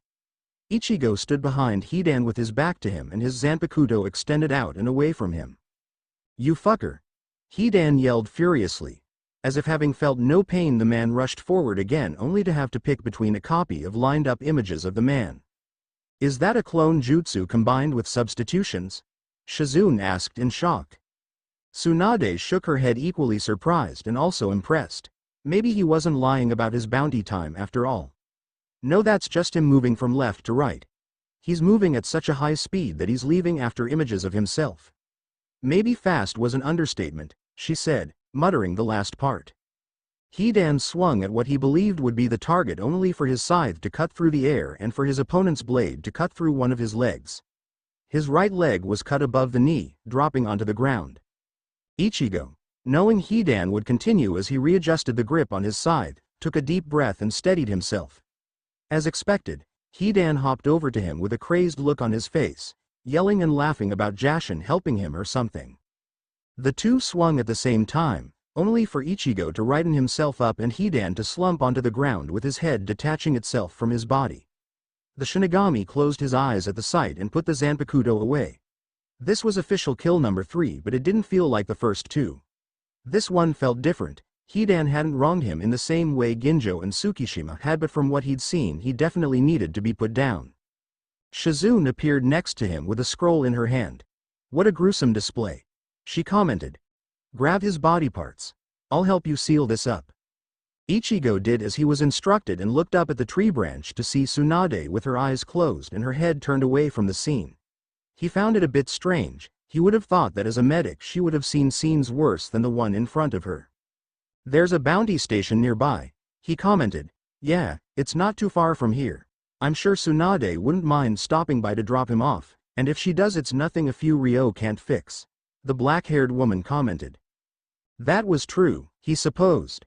After sealing all the body parts and scythe into a scroll, Tsunade joined them, landing a few feet away from them and walking away without turning back. I assume you want to turn him in, right? Then let's move quickly before it gets dark. I'd rather not have to camp out, she commented.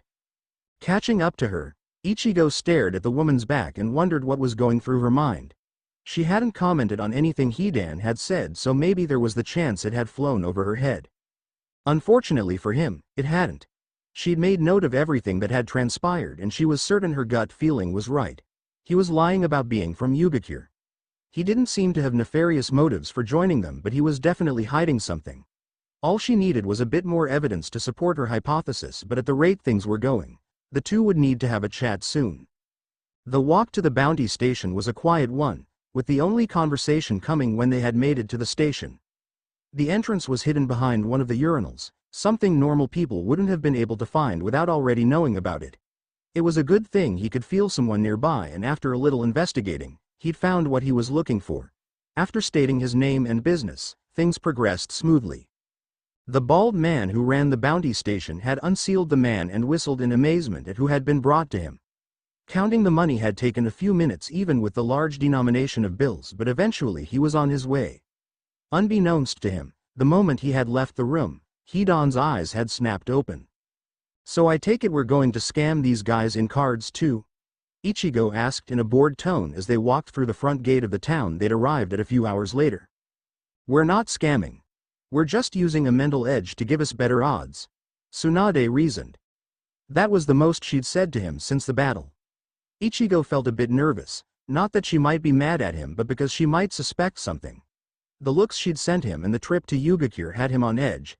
He would need to do something to keep her mind occupied. Right. So we doing this now? He asked. To his surprise she shook her head. No, you've had enough on your plate today. Feel free to enjoy yourself for the rest of the day. Same goes for you, Shizune. I'm going to get warmed up on some machines, she said, leaving them alone. Shizune sighed. Looks like we're setting up accommodations at the inn, she said. As they walked, Ichigo glanced back to where Tsunade had been. Shizune, who exactly does Tsunade owe money to? Shizune paused for a moment. A few people, but I think the largest sum is to a gang in the land of tea. Bunzo is the person that usually looks first to try to collect, she informed him. Ichigo made a mental note of the name and handed her a few bills to take care of things. He needed to find a map. Shizune watched him leave with a puzzled expression but continued on to secure their rooms. She was sure they'd find out exactly what was up with him soon enough. The end. I hope you enjoyed this episode. Remember to subscribe and like this video. See you in the next part.